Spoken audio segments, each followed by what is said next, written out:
Bueno, pues buenas tardes a todos. Muchas gracias por estar aquí, sobre todo a los que venís de fuera. Albert, Sergio, Alberto Cordero, Lorenzo, que viene del general.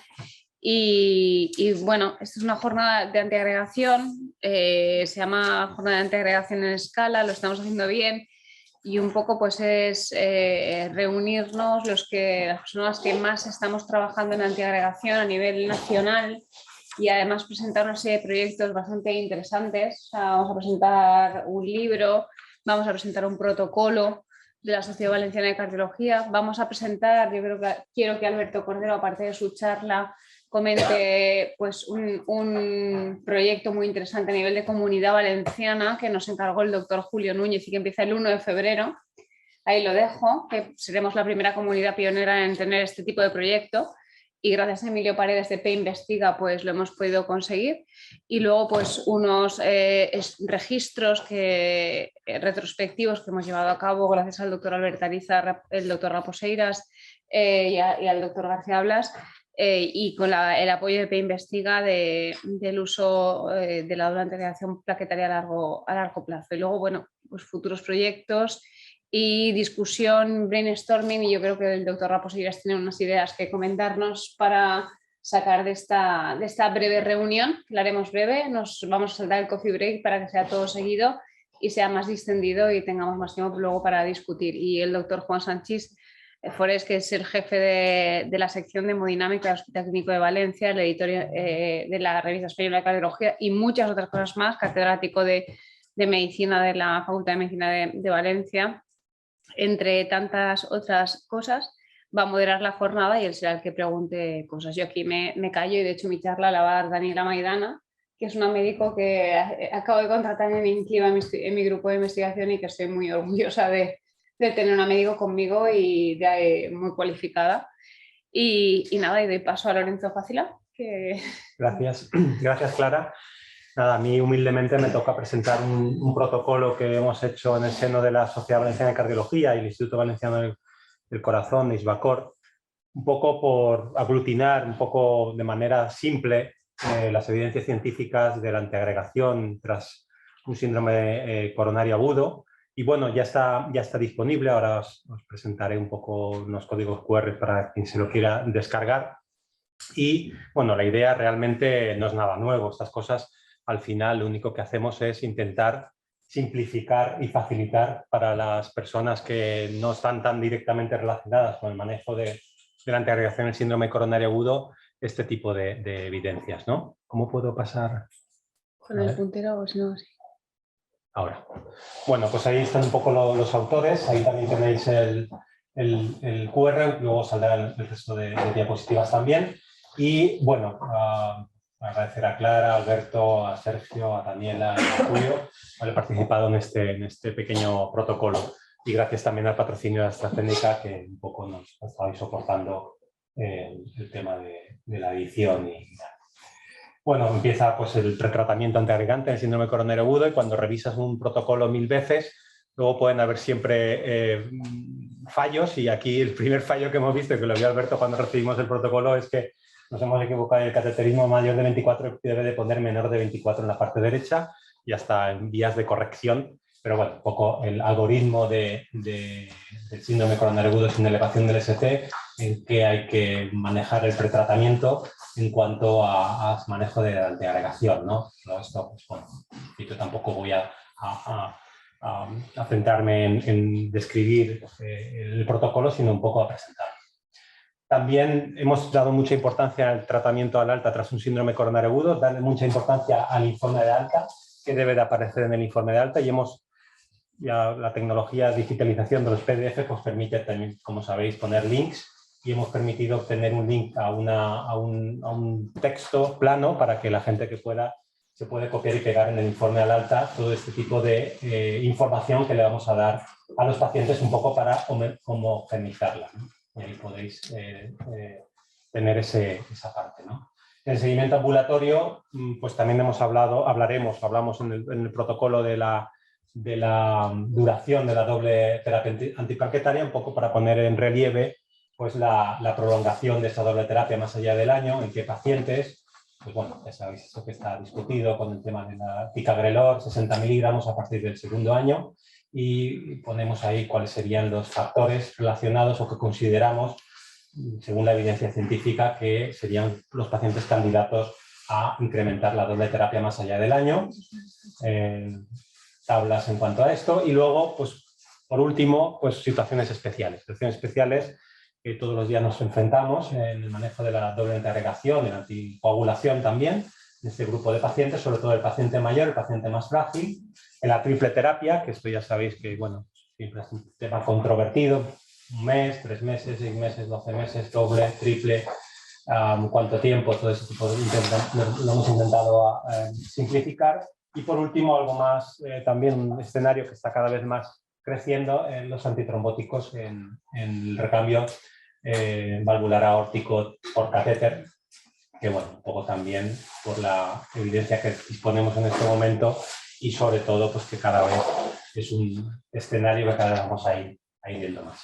Y esto es todo. Realmente el documento lo podéis descargar aquí en la página web de la Sociedad Valenciana de Cardiología. Bueno, ahora podéis descargarlo a través del código QR. Cuidado con ese error que se va a corregir, pero bueno, con el mismo QR se podrá descargar ya sin el error. Y nada más, esto era mi parte. Sí, una pregunta. ¿A quién va dirigido este protocolo? Este protocolo va dirigido a cardiología y a los cardiólogos. A los cardiólogos y a los médicos intensivistas que manejan el síndrome coronario, sobre todo más a cardiología, aparte del alta, por ejemplo. Es que se tocan temas así un poco resbaladizos, como el cateterismo en 24 horas en la escasez. Esto hay que llevar mucho cuidado porque, claro, tú has participado en la elaboración del protocolo. No sé eso cómo lo habéis puesto, porque se presta al uso y abuso del cateterismo en menos de 24 horas. No. ¿Cuál es la realidad? Depende de lo que habéis puesto allí. No damos indicación de cuándo se debe hacer el cateterismo en menos de 24 o 48 horas, sino la terapia antiagregante, si se hace, o anticoagulante, si se hace en menos de 24 horas o más de 24 horas. Sí se prevé que se va a hacer. Sí se prevé que se va a hacer. Pero bueno, ya que habéis aquí gente de Alicante y de Valencia, estando Juan, que conocerá datos en la Comunidad Valenciana, más o menos, ¿qué tiempos manejamos? Bueno, y también tenemos Barcelona y Galicia, ¿no? ¿Qué tiempos manejamos en nuestras 4 áreas? Comunidad Valenciana, sin elevación de Cataluña, sí. Yo creo que 48 horas, es decir, una media. Ojo, vamos, el dato concreto no lo tengo, ¿no? Pero tardaremos 48 horas. 24 horas, no. Salvo que un descenso de DST en varias derivaciones que sean muy va dirigido al tratamiento antiagregante en ese paciente que se hace el cateterismo menos de 24 o más de 24. No entramos en las indicaciones de menos de 24. Sí, pero lanza la idea. O sea, sí. Es que está muy condicionado por el timing, ¿no? Los enfermos que van a CAT inmediato, está pretratamiento, ¿no? Entonces esto, claro, cuando se habla de timings, claramente la antiagregación está muy relacionada. En Cataluña nosotros menos del 45% van con las guías previas, o sea, 24 horas. O sea que el cateterismo inmediato es 25 como muchísimo. Eso choca un poco con las guías, ¿no? Que es el debate que siempre tenemos y que el pretratamiento. Yo creo que el pretratamiento se puede aplicar en una minoría de pacientes en los cuales vas a CAT ultra precoz y sarreal, ¿no? Pero sí es cierto que con lo que tenemos hay que regularlo. Y a mí me parece una iniciativa muy buena, ¿no? Intentar armonizar toda una comunidad como la Comunidad Valenciana, los hospitales, en un protocolo de este tipo me parece admirable y muy bien. Cataluña, la verdad es que no hemos llegado a ese nivel de organización. Hay variación. En Santiago, por ejemplo, se sigue muy estricto lo de las guías de práctica clínica. Nosotros en Vigo, en cuanto al tratamiento antitrombótico, hacemos una mezcla de tal forma que más de 24 horas sí que damos pretratamiento, menos de 24 horas depende de las características. Entonces, aquí tuvimos así discusión en el servicio, entonces decimos que si el paciente ingresa a partir de las 12 de la noche no solemos pretratar, si se supone que el cateterismo se va a hacer por la mañana, es decir, realmente nosotros Si es por semana, se suelen hacer todos los cateterismos, salvo que sea una angina inestable. Pero si el paciente eleva troponinas, salvo que haya 4 o 5 IANSES en esa guardia, si no, se suelen hacer hasta tres casos de urgencia. Entonces, el que está de guardia ve, entonces, si a partir de las 12 de la noche ingresan esos casos, quedarían sin pretratar. Y antes de las 12 de la noche, nosotros los solemos pretratar, salvo que sea de un riesgo hemorrágico alto. Es decir, hicimos una mezcla intermedia entre las dos vías. El fundamento científico de esto es basado en el ACOUS, porque los pacientes que iban más allá de las 4 horas y media, el beneficio antes de las 4 horas y media, cuando se hacía precozmente, parece que el pretratamiento era malo, pero a partir de ahí ya no estaba tan claro. Y había datos de estudios previos con clopidogrel, el CREDO y otros, en donde a partir de las 6 horas, si tardabas más, parece ser que había beneficio en pretratar. Entonces nosotros hicimos una estrategia intermedia.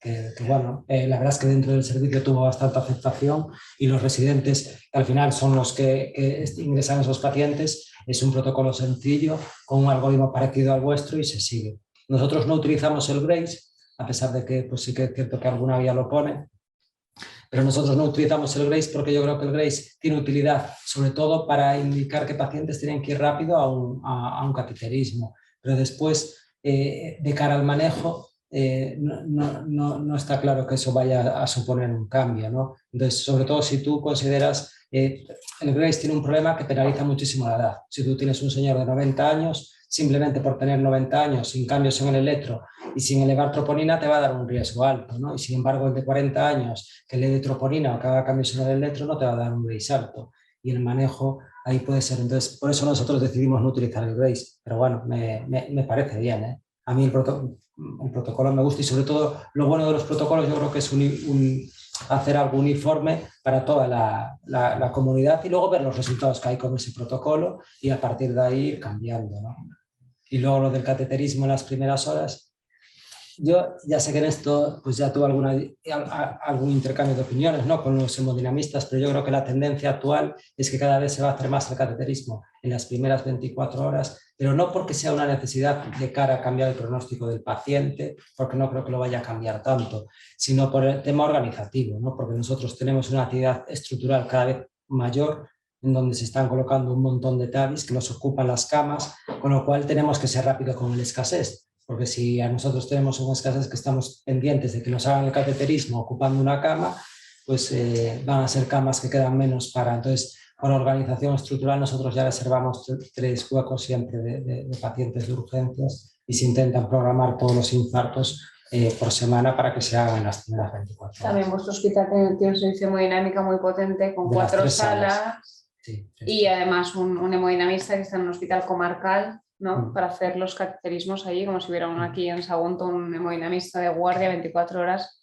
para que nos derive los pacientes, ¿no?, si no entendí Pero mal. ten en cuenta que igual que vuestro servicio, a lo mejor en unos años va a haber salas reservadas únicamente para procedimientos, todos los días, procedimientos estructurales. Claro. Entonces tú tienes que dar salida a lo otro, ¿no? Entonces, o haces cateterismos por las tardes o tienes que buscar una solución a eso, ¿no? Yo creo que va a ser un cambio organizativo súper potente en la revolución que está habiendo en el intervencionismo estructural. Oye, y para el protocolo, ¿habéis tenido algún tipo de aval del departamento, de la Generalitat o algo parecido? La Sociedad Valenciana de Cardiología. La consellería, dices. Sí. Lo digo porque que se organicen todos los hospitales en un tema como este, pues yo creo que tampoco a veces nos cuesta tanto buscar el aval y ellos no creo que les es una iniciativa. Bueno, ahora que tendremos un contacto con consellería podemos intentarlo, ¿no? O sea, no sé. No. Es verdad que ellos tenían interés sobre todo cuando salieron los nuevos antiagregantes para que no se Eso sí es el tema económico. ¿Y en el triple tratamiento cuál es la recomendación? Como en las guías, ¿no? Las guías. Una semana, un mes de alto riesgo isquémico. Y si no, cuando le das de alta, básicamente se le acaba la triple terapia. Y luego depende de si es de muy alto riesgo muy alto riesgo hemorrágico o bajo pues o 6 meses de doble antiagregación o incluso monoterapia, ¿no? O el año. Pero lo de una semana no está, ¿no? Es un mes. Bueno, hemos penalizado, no sé, ¿qué opináis? Una semana en el síndrome coronario agudo. Yo creo que hay algunos que sí que deberían estar una semana, por eso pues, está bien cuestionado, porque sí que podíamos añadir Oye, un una párrafo. semana yo... Da miedo. Claro, yo 15 días Sí, mínimo, ¿no? da Porque miedo, pero cuando también hay... randomizaban a Pixaban, la media era 15, 14 días, ¿no? Creo recordar. No, algunos seguramente sí que podría ser razonable, pero... Sí, 7 o 10 no, días, o sea, una persona muy mayor. Así que les he puesto un stent y... Ok, pero hay y tal, personas que sí. no les pones un stent. O sea, a lo mejor Sí, en bueno, ese pero- caso sí que puedes Pero hacer un una síndrome coronario semana. agudo. No estamos hablando del paciente que va con cateterismo programado, ¿no? Sino el síndrome coronario agudo, 7 días para mí yo me quedo un poco intranquilo. No sé los demás. Aumentaba la tasa de trombosis del stent en el Augustus, en el grupo que se No que se fue obviaba significativo, que se pero... obviaba la aspirina en el primer mes, y en el metaanálisis que hicieron de los 4, incluso había una tendencia a ver más riesgo de reinfarto, ¿no? Entonces, nosotros también utilizamos lo mismo que vosotros. De estrategia de defecto es un mes de triple terapia, y algún paciente en particular que no se pues a lo mejor sí que se acorta y a la alta ya se marcha con doble terapia. Pero de defecto es triple terapia un mes.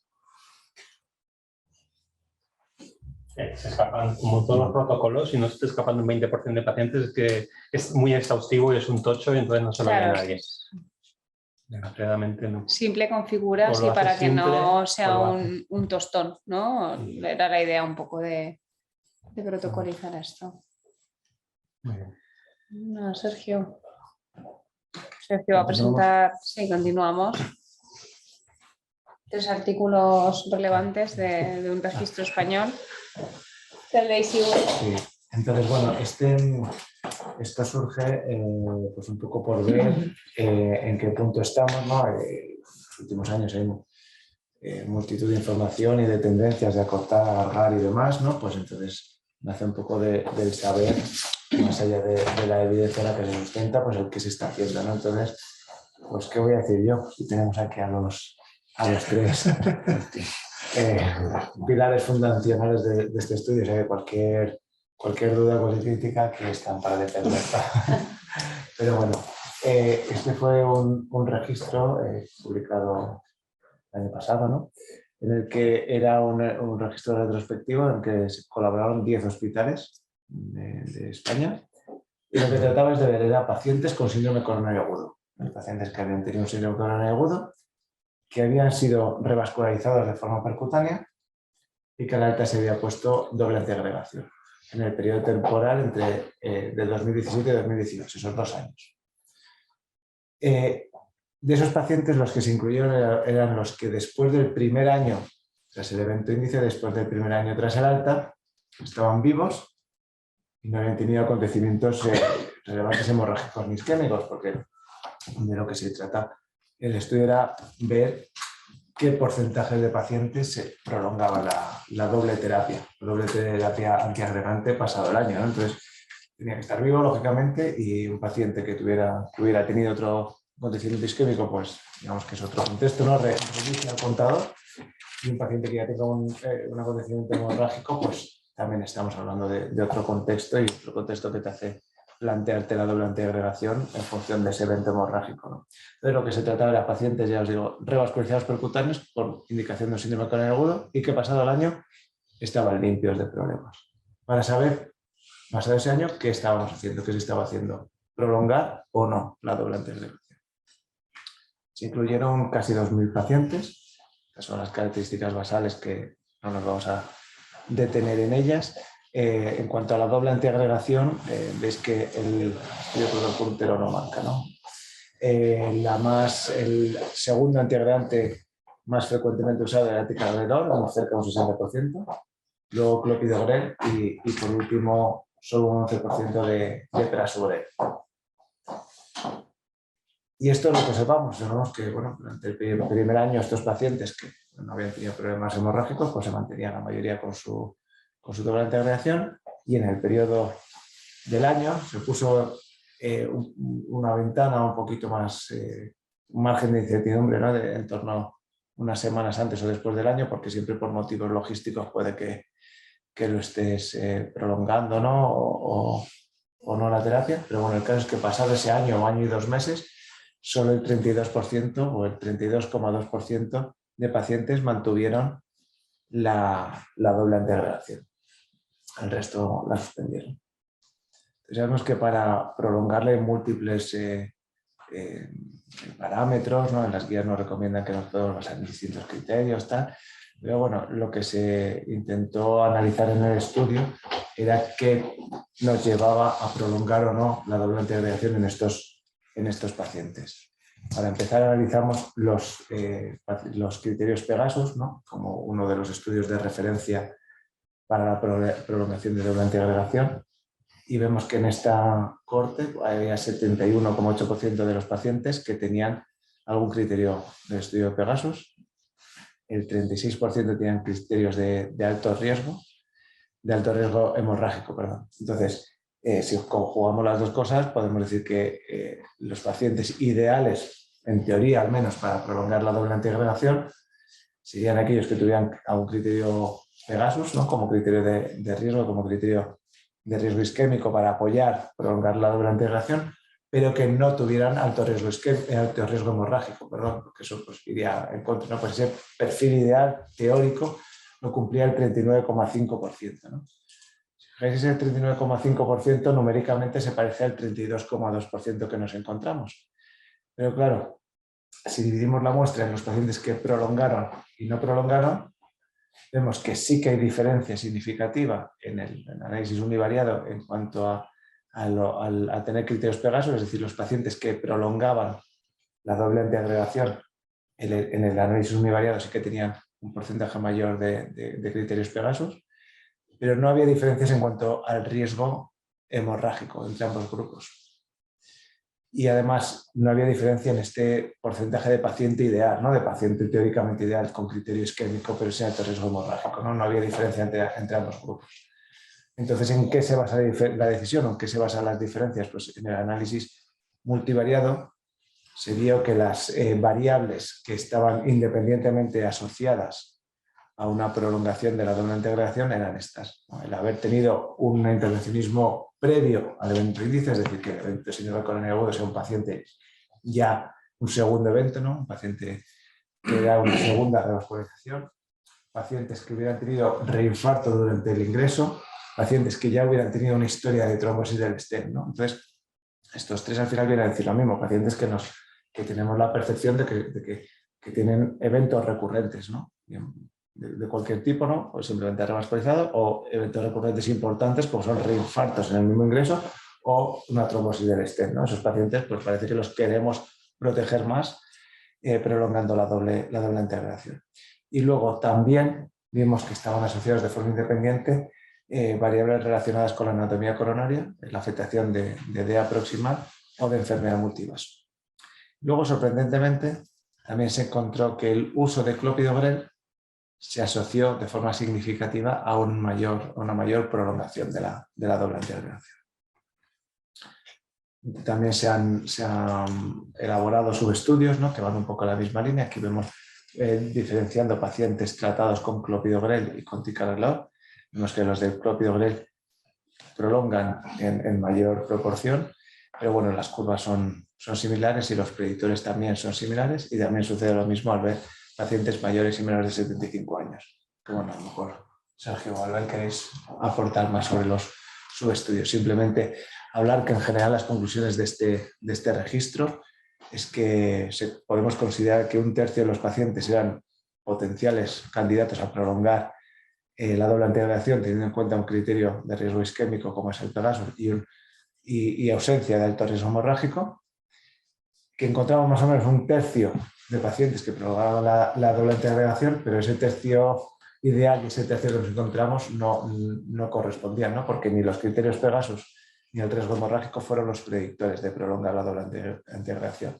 Si no, pues esto que decimos, que estos eventos recurrentes o esta anatomía coronaria probablemente de mayor riesgo, así como el uso de clopidogrel.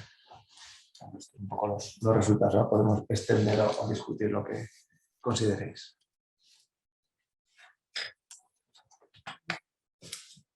¿Estos enfermos dónde estaban? ¿En atención primaria o estaban aún en el servicio, en el radar del servicio de cardiología? Seguimiento en teoría cardiológico. Pero era el año después, ¿no? La pregunta es si la decisión de la suspensión había sido cardiológica o no, del médico de atención primaria. La verdad es que eso en sí mismo no lo se analizó porque era un estudio retrospectivo, entonces era buscar, ¿no? los seguimientos. Yo entiendo que al año lo habitual es el seguimiento cardiológico, pero no sé si hay no tan habitual. No, ahí tenemos la duda de si simplemente se les acabó la receta. Eso es A algunos simplemente se les acabó, como tú haces cuando le das el alta para 365 días, puede que se les acabara la receta, esos no irían a Padre Porta o que es nuestro centro de especialidades, o a lo mejor pues no lo sabemos exactamente las causas de por qué y por qué no se corresponde. Pero lo que sí que sabemos es que lo que más miedo dan son las coronarias, ¿no, Albert? O sea, la anatomía coronaria es como al clínico que le da miedo. Son los pacientes que luego tienen más visitas cardiológicas y más multivaso, mucho stent, de aproximar. Enlazando un poco con la pregunta, no exactamente relacionado con eso, pero sí que se encontraron diferencias entre los hospitales en cuanto a porcentajes, diferencias importantes en cuanto al porcentaje, ¿no? Entonces, eso puede estar relacionado con ese tipo de factores, si es el cardiólogo que lo revisa o no, o de protocolos locales, etcétera, etcétera. Pero sí que hay diferencias locales. Es que un infarto no complicado, a lo mejor a un año ya no está en seguimiento por su cardiólogo, sino que está ya en el centro de atención primaria. Es posible que los peores sí que los lleven cardiólogos. Los peores, seguro, con disfunción. Sí, porque si solo es un vaso, ha quedado bien, una función normal y no es diabético, igual el estado de data es menos probable que... En la discusión de si prolongar o no la antiagregación hay que incorporar a los médicos de atención primaria, seguro, porque la decisión posiblemente esté en ellos casi más que en el cardiólogo. ¿Vosotros dais de alta los coronarios Es que por eso digo que ahí yo... No tengo protocolo, pero cuando paso yo creo que infartos del año es muy difícil. Los coronarios, yo ahora que voy más a Padre Porta por las circunstancias del servicio, sí que veo coronarios de 2008, 2009, tal, revisión anual, revisión bianual, incluso gente de 90 y muchos años, que entonces incluso yo creo que el motivo de revisión, o sea, incluso los es la renovación del tratamiento, incluso del antiagregante, porque como requiere un pequeño visado, incluso aunque sea clopidogrel, el médico de atención primaria está sobrecargado y entonces te hace esa revisión para que tú renueves la medicación cardiológica, porque la otra sí que se la renueva. A veces te cuentan eso en Padre Porta, no vengo a renovar la medicación, gente que... Es posible que los hospitales tengan en el protocolo con infarto no complicado, al año ya está en el centro de salud probablemente, no lo sé. Yo no sé si vosotros... Nosotros, si es FEDI conservada, revascularización completa, se ve a los 3 o 6 meses y se sigue por atención primaria. Eso sí, ideal, pero... Lo que pasa es que ahí, Sergio, te queda un poco pendiente esa decisión de... Claro, porque por defecto, hasta hace poco era al año. Y si no es al año, se tiene que decidir, pienso yo, alguien que suele tener más criterio que un médico general. Sí. Nosotros solo se suele dejar un comentario. Lo que pasa es que el porcentaje de pacientes que prolonga con ticagrelor nosotros es muy, muy, muy bajito. Y es curioso, prolonga más, lo que decía Sergio, prolonga más con clopidogrel, porque yo creo que también el médico, incluso el médico de atención primaria, incluso el cardiólogo, lo ve con clopidogrel y dice, bueno, esto tampoco es tan peligroso, yo estoy acostumbrado y lo deja. Y sin embargo, con que vea alguno con ticagrelor, uy, 12 meses, hay que suspenderlo, que hay un riesgo de sangrado. Y en el enfermo típico que tú prolongarías, yo que sé, tronco, con multivaso, diabético, esos también los dais de alta. Eso lo seguimos. Claro, el caso único, revascularización completa, esos son los que se dan de alta, que también es cierto que la mayor parte de esos pues probablemente no sean para prolongar doble antiagregación. Pero los de que son enfermedad multivaso, revascularización incompleta, fiebre deprimida, o que tienen, esos se suelen seguir por lo menos hasta el segundo o tercer año. Pues mira, una posibilidad de la base del DAISY es ver qué ha pasado, quién está siguiendo a los pacientes y qué perfil de facultativo, ¿no? Porque sí que creo que puede condicionar mucho las decisiones. La estrategia interesante, y yo creo que a veces la hacemos también, es ya marcar ese paciente con doble interrogación prolongada en el momento del alta. Y tú ya, con todos los datos que tienes, que lo tiene el cardiólogo, lo tiene la anatomía coronaria, diabético y tal, entonces tú le dices, ese sería para, y solamente el médico que lo ve al año tiene que decidir si prolonga por si ha, o sea, solamente es decir, algo, ¿no? ¿Ha tenido hemorragia? Sí o no. Si no, prolonga, porque ya hemos valorado esto. Eso me parece la clave. Yo lo veis en el protocolo vuestro, algo ponía del informe de alta, ¿no? Yo creo que eso es la clave que al menos en Cataluña no hacemos y que probablemente eso optimice muchos circuitos. Lo ideal es que quede ya marcado en el momento del alta y solamente al año tienes que cerciorarte de una cosa, que no haya sangrado. Sí, pero si no ahora, lo que tienes que hacer dentro de un año... No, lo sugieres, que tiene muy alto riesgo, si no, o sea, sí, que lo sugieres, pero cuando luego sangra, tiene una hemorragia, un tumor, lo que sea. Si no lo sugieres y luego llega el año, el paciente ya sabe que al año le van a quitar pastillas, exacto. Casi imposible prolongar nada. Entonces, que en el alta haya algún comentario al respecto, yo creo que puede probablemente contribuir a... Y luego, respecto a dónde va el paciente, se han elegido 2 hospitales de Valencia, que es el Hospital General con Lorenzo de líder y el Hospital Clínico de Valencia, pues por las bases de datos que tenemos, en las que hemos incorporado una pestaña que están, en este caso, mis subinvestigadores del equipo JR Team 13 lo están completando, y hemos añadido todos los departamentos del Clínico Malvarrosa, todos los hospitales, porque a veces vienen aquí personas que son del Hospital General, del PSET, tal, y todos los centros de atención primaria del Hospital Clínico y otros centros de atención primaria, ¿no? Vosotros podéis hablar, Guillermo, Andrea, Carles, o sea, y están rellenando dónde se está viendo ese paciente. Buscamos una bucasis, quién le ve, y entonces ahí vemos si ya se ha perdido el seguimiento cardiológico. Y eso es una foto que está haciendo nuestro hospital, que estamos haciendo nosotros con el abucasis y Lorenzo en lo general, para ver exactamente eso que tú dices. ¿Estos pacientes los sigue cardiología o sigue la atención primaria? Y si tiene el infarto y se hace la angioplastia en el clínico porque en el PSET no tal, la FE tienen un paciente en hemodinámica, queda ingreso en el clínico, luego ¿dónde se sigue? ¿En Padre Porta o en consultas de aquí? O se devuelve a su hospital. Entonces estamos recogiendo esos datos justo ahora, están ellos trabajando en esa pestaña que hemos creado, que nos la ha creado Emilio, de los departamentos, que ha sido tediosa porque pues, Javi, que es nuestro administrativo, se ha tenido que buscar todos los departamentos de salud, todos los centros de atención primaria y simplificarlo en una pestaña de la base de datos. O sea que esos datos los tendremos, pero estamos... Pues... Lo que hacéis en Vigo, la verdad que a nosotros nos cuesta mucho, es decir, que el paciente que tú le das de alta primaria, te vuelve antes que si le dices venga usted dentro de un año, porque el de primaria ya se siente, uy, ¿qué ha pasado? Y pinchazo, entonces ya te lo envía otra vez. Entonces es preferible casi citártelo al año que darle de alta, porque si lo das de alta te viene antes. Y no sé, vosotros se puede enviar un paciente que habéis dado de alta. Un sistema que es que a través de la telecardio, donde la citación, por ejemplo, el médico de cabecera lo ve a los 12 meses y quiere que lo vea cardio porque parece que tiene una molestia. Pues si pide la telecardio y nosotros le damos a que el paciente vuelva otra vez, tú lees el motivo de telecardio y dices, vuelve otra vez con angina, vale, pues se citará. Y se cita en un mes. Se está viendo en un mes. Entonces, algunos entran por esa vía. Pero bueno, es cierto que el paciente con vaso único, vasodilatación completa y FEBI conservada, la tasa de eventos, yo de hecho en esos pacientes creo que a veces ni tiene sentido ni la primera consulta, ¿sabes? Que a lo mejor había alguna forma porque en ese paciente es seguimiento de factores de riesgo y no le haces prácticamente nada. Está bien la rehabilitación, pero luego el seguimiento de la consulta de cardiopatía. Pero cuando tú hablas con los médicos de primaria y dices, es que me parece increíble que no veáis a los pacientes, ¿no? Por eso, la primera vez pues, parece normal, ¿no? Pues tienes un infarto la primera vez que ve el cardiólogo, pero después de la primera vez, esos pacientes... Pero incluso para cortar, incluso para darle 3 o 6 meses de la integración en algunos, ¿no? Tener la circunfleja, yo qué sé, un FEBI normal, riesgo hemorrágico. Y otra cosa, el que prolonga con TICA, ¿se pasa a TICA 60 o se mantiene con TICA 90? Se pasa a TICA 60, ¿sí? Y eso se está haciendo mucho también. ¿Sabéis el porcentaje que pasan? El porcentaje es exacto ahora, ¿qué más?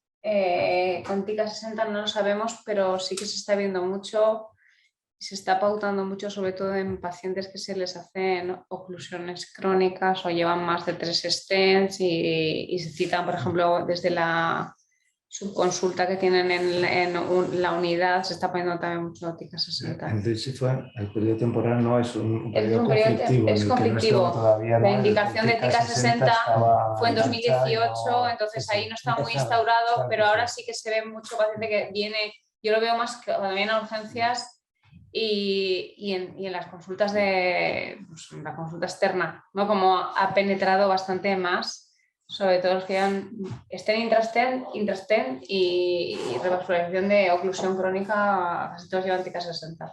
También es cierto que falta un algoritmo que sea sencillo en las guías de práctica clínica, ¿no? Porque pone las tablas esas de las características de moderado, alto riesgo, pero, hombre, si lo lees tampoco es que sea complicado, pero ya te cuesta un poco más, no es un esquema sencillo. Eso por un lado. Luego tienes la información que te dan las casas, sobre todo de los stents, que cada vez son más seguros, con menos tiempo de doble antiagregación, que ese mensaje también cala mucho, ¿no? Y de hecho hay más estudios para acortar que para prolongar, con lo cual, ¿sabes? Eso también va chocando por ahí. Yo creo que se mezclan las dos cosas, ¿no? Entonces, es cierto que nosotros es muy bajo en Vigo también el porcentaje que prolonga. Yo quería decir dos cosas. Yo creo que por una parte hay, y no es por echar la bronca, creo que ha habido una mala formación de ética de reloj fuera de la cardiología. La atención primaria no conoce la dosis de 60, o porque algunos cambiamos solamente 60, por lo menos creo que el entorno en el que yo me muevo, pero tampoco los vasculares ni los neurólogos, si no son conscientes del beneficio de los ensayos que hay, y tienen, por ejemplo, los vasculares metidísimos clopidogrel con una evidencia muchísimo menor que ética de reloj. Si metierais ética de reloj en cirugía vascular, os cambiaría el negocio de forma espectacular, y sobre todo a los pacientes, que son los pacientes que en general están muy mal atendidos, por lo menos en nuestras áreas de medicante en general. Y luego lo segundo, yo creo que es un mensaje importante desde el hospital, y nosotros lo hacemos en hemodinámica, decir que el paciente es candidato a una antiagregación prolongada, porque muchas veces decís, no muchos estén, muchos vasos y tal, pero nosotros somos los que lo hacemos y tenemos esa responsabilidad a veces de reflejar un poco en el informe lo que ha pasado, no decir estén, es decir, este paciente es candidato a seguir de cerca, que eso lo hacemos desde hace tiempo, pero también a cambiar un poco la recomendación de la integración de 12 meses o no poner nada, ¿no? Y yo creo que eso en hemodinámica tiene un papel importante, no sé si merecida o no, no quiero echarme ahí tal, pero bueno, yo creo que ponerlo en el momento del informe, no sé qué piensas tú, Juan, yo creo que poner en el momento del informe, que es un paciente con revascularización compleja, que es candidato, nosotros lo hacemos y yo creo que eso funciona. El informe de hemodinámica que se copia literalmente en el informe de alta, y que el paciente, el médico cuando le da el alta, por lo menos ya lo tiene en cuenta, y el paciente, bueno, ya no le dice esto solo un año y a partir del año se lo quita, sino probablemente el año se lo van a prolongar y el paciente ya se queda con la copla de que eso es interesante. Bueno, pues mira, al hilo de lo que os decía, yo creo que pacientes candidatos a prolongar, ¿no? A doble integración prolongada, que sabéis de sobra que la evidencia es del estudio Pegasus, que demostró el beneficio de la doble integración prolongada. Se testaron las dos dosis, pero se vio que probablemente la de 60, que es la dosis, como ya habéis dicho, que está comercializada y que tiene la indicación para prolongarlo, que además mostró un beneficio en todo en el endpoint primario. Sabéis que la mortalidad fue un poco por los pelos, pero los pacientes que prolongaban, es su análisis que ha dado un poco la indicación de prolongar, sí que había reducción de la mortalidad. Y yo creo que es muy interesante ver que se reduce el ictus, que se reduce el infarto, porque reducir el ictus en nuestros pacientes no teníamos prácticamente nada. Fijaros lo que costó meter las estatinas en el momento agudo del ictus, y fijaros cómo reducir el ictus después de un infarto, después de una revascularización, pues yo creo que es un endpoint muy interesante, la mortalidad y tal. Bueno, seguro que esto lo conocéis. Entonces surgió a qué pacientes podríamos prolongar. Yo creo que casi al mismo tiempo, pues el DAPT, que era un estudio de doble antiagregación, pues hizo este, que creo que fue uno de los primeros scores, que fue muy interesante. Además, creo que Sergio y yo coincidimos en un congreso, ¿no? Que lo presentaron en Chicago o algo así. Yo creo que coincidimos a la salida, que dije, joder, esto está fenomenal. Y tú dijiste, no me gusta mucho, no lo entiendo y tal. O sea, generó mucho debate, como veis, desde el principio, pero bueno, al fin y al cabo, los pacientes que tienen un DAPT score alto serían los candidatos a prolongar, los que tienen los criterios que seguro que conocéis, mayor o igual a 2, y sin embargo los que estén por debajo de 2, pues el balance ya no es positivo y no se recomendaría hacer la doble antiagregación. Y posteriormente se hizo el PRECISE-AP, que es un estudio, un análisis más específico para hacer esto. Yo creo que lo que más respaldo tienen las guías, que tiene unas variables un poco diferentes, como por ejemplo pues no tiene la hemoglobina, pero tiene por ejemplo los leucocitos, que yo creo que esto se incluye en pocos scores. Yo creo que una de las cosas más importantes es que incluye el sangrado previo, que yo creo que es una de las cosas clave. Cuando un paciente ya tiene un sangrado previo, ya tiene más de 25, o sea, ya se considera de alto riesgo y por tanto no candidato. Y esto lo ponen muy pocos scores. Yo creo que vuestro score, el BLIMAX, también lo incluye y eso es muy interesante para un score, porque al fin y al cabo, si un paciente ya ha sangrado una vez, sobre todo sin doble integración, cuando le des doble integración, pues va a tener más riesgo de sangrar y sobre todo si se mantiene mucho tiempo. Bueno, pues estos son entonces, con los pacientes que tengan un PRESIZE por encima de 25, pues ya sabéis que tienen alto riesgo hemorrágico y no son candidatos o no se beneficiarían de una doble integración prolongada. Y bueno, pues al fin y al cabo, entre una de las dos escalas, yo creo que la mayoría de recomendaciones, si se recoge con más fuerza las guías, es esta segunda escala. Y al fin y al cabo, si lo veis, pues esta era una escala que se diseñó como riesgo hemorrágico. Es al fin y al cabo descartar a los pacientes de alto riesgo hemorrágico para no prolongar la doble integración, ¿no?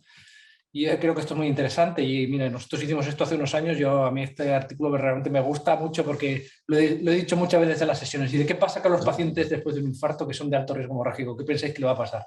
¿O otro infarto, se va a morir o va a sangrar?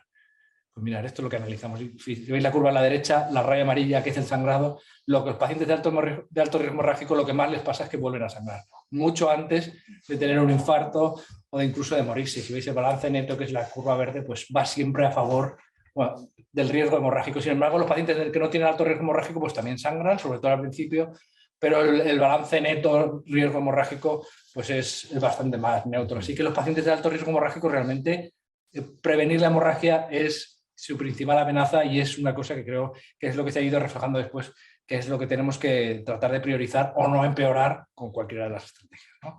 El ictus, pues el ictus también lo analizamos en nuestra base de datos. Bueno, ahí veréis, es el logo de nuestro hospital y el del CardioChus, esta es la base de datos que tenemos en común con ellos ya hace muchos años. Fijaros, los pacientes después de un infarto también tienen muchos ictus, o por lo menos tienen ictus también cuando están en ritmo sinusal, que pensamos que solo son los DFA, pero que la curva roja, pero fijaros los verdes también, porque muchos de los ictus son aterotrombóticos, son pacientes con enfermedad vascular y tienen ictus incluso en ritmo sinusal, independientemente del CHAS. También cuando tienen un CHAS más alto, tienen ictus. Y por eso os ponía un poco al principio lo de ticagrelor, que las estrategias que prevengan el ictus en los pacientes de alto riesgo creo que son muy interesantes porque no tenemos casi nada, porque no vamos a anticoagular a los pacientes en ritmo sinusal, eso está clarísimo, sobre todo cuando estén antiagregados, pero si la antiagregación nos puede prevenir el ictus, que yo creo que es una de las complicaciones que más nos asusta porque muchas más secuelas deja, pues creo que es muy interesante. Y entonces esto que lo acabamos de presentar en europeo, yo no me atreví a poner en la revista, pero yo creo que no lo van a aceptar porque estamos con unos cambios ya mínimos, es qué pasa en esta población, nuestra base de datos de 8.000 y pico enfermos que ya hemos dado de alta, los que seríamos analizados, los que serían candidatos a doble integración abreviada, que es el quesito verde, que como veis son un montón, son los pacientes de alto riesgo hemorrágico.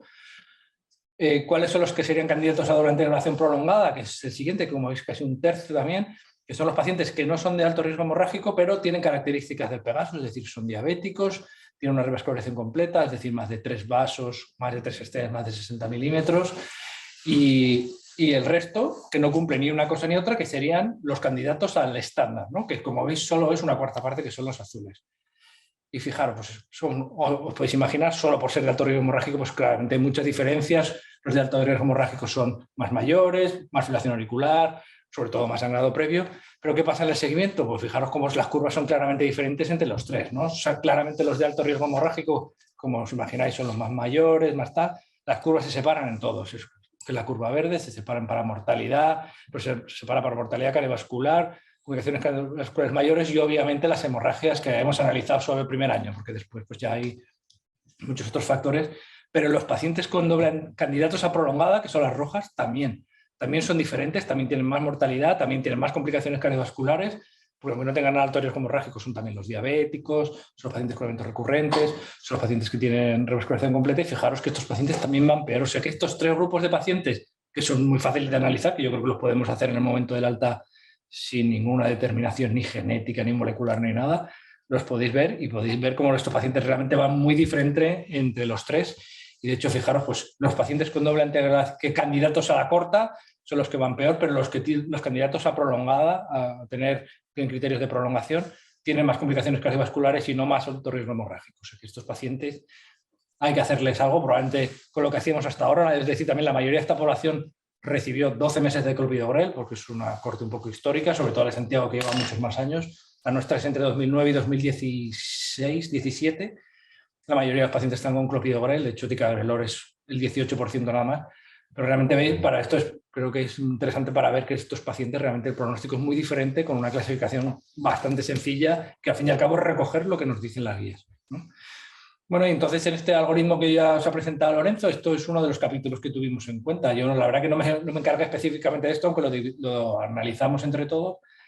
Y bueno, pues al fin y al cabo es los pacientes de más de 50 años que no tengan alto riesgo hemorrágico, que no tengan dos criterios mayores, un criterio mayor o dos criterios menores, o sea, que no tengan alto riesgo hemorrágico, hacer doble integración a los 12 meses y ahí reevaluar, ¿no? Entre los 12 y 24 meses. Yo creo que lo ideal, nosotros seguimos intentando hacer la visita del año, intentamos hacer una intermedia. Antes la hacíamos a los 3 meses, ahora la hacemos un poco al mes, más guiada por también lo de las guías de lípidos y tal, por lo menos una analítica al mes y llamarles si no los podemos ver. Y luego intentamos ver a todos a los 12 meses porque es bastante fácil para los visados y tal, y un poco por logística tenemos bastante facilidad de hacer una cita casi fija al año. Pues los pacientes que tengan los criterios que hemos hablado, infarto previo, efectos recurrentes, enfermedad arterial periférica, los diabéticos, enfermedad renal crónica. Aquí nos dimos cuenta que falta una flecha, ¿no? En ese cuadradito también, que son al fin y al cabo los multivasos.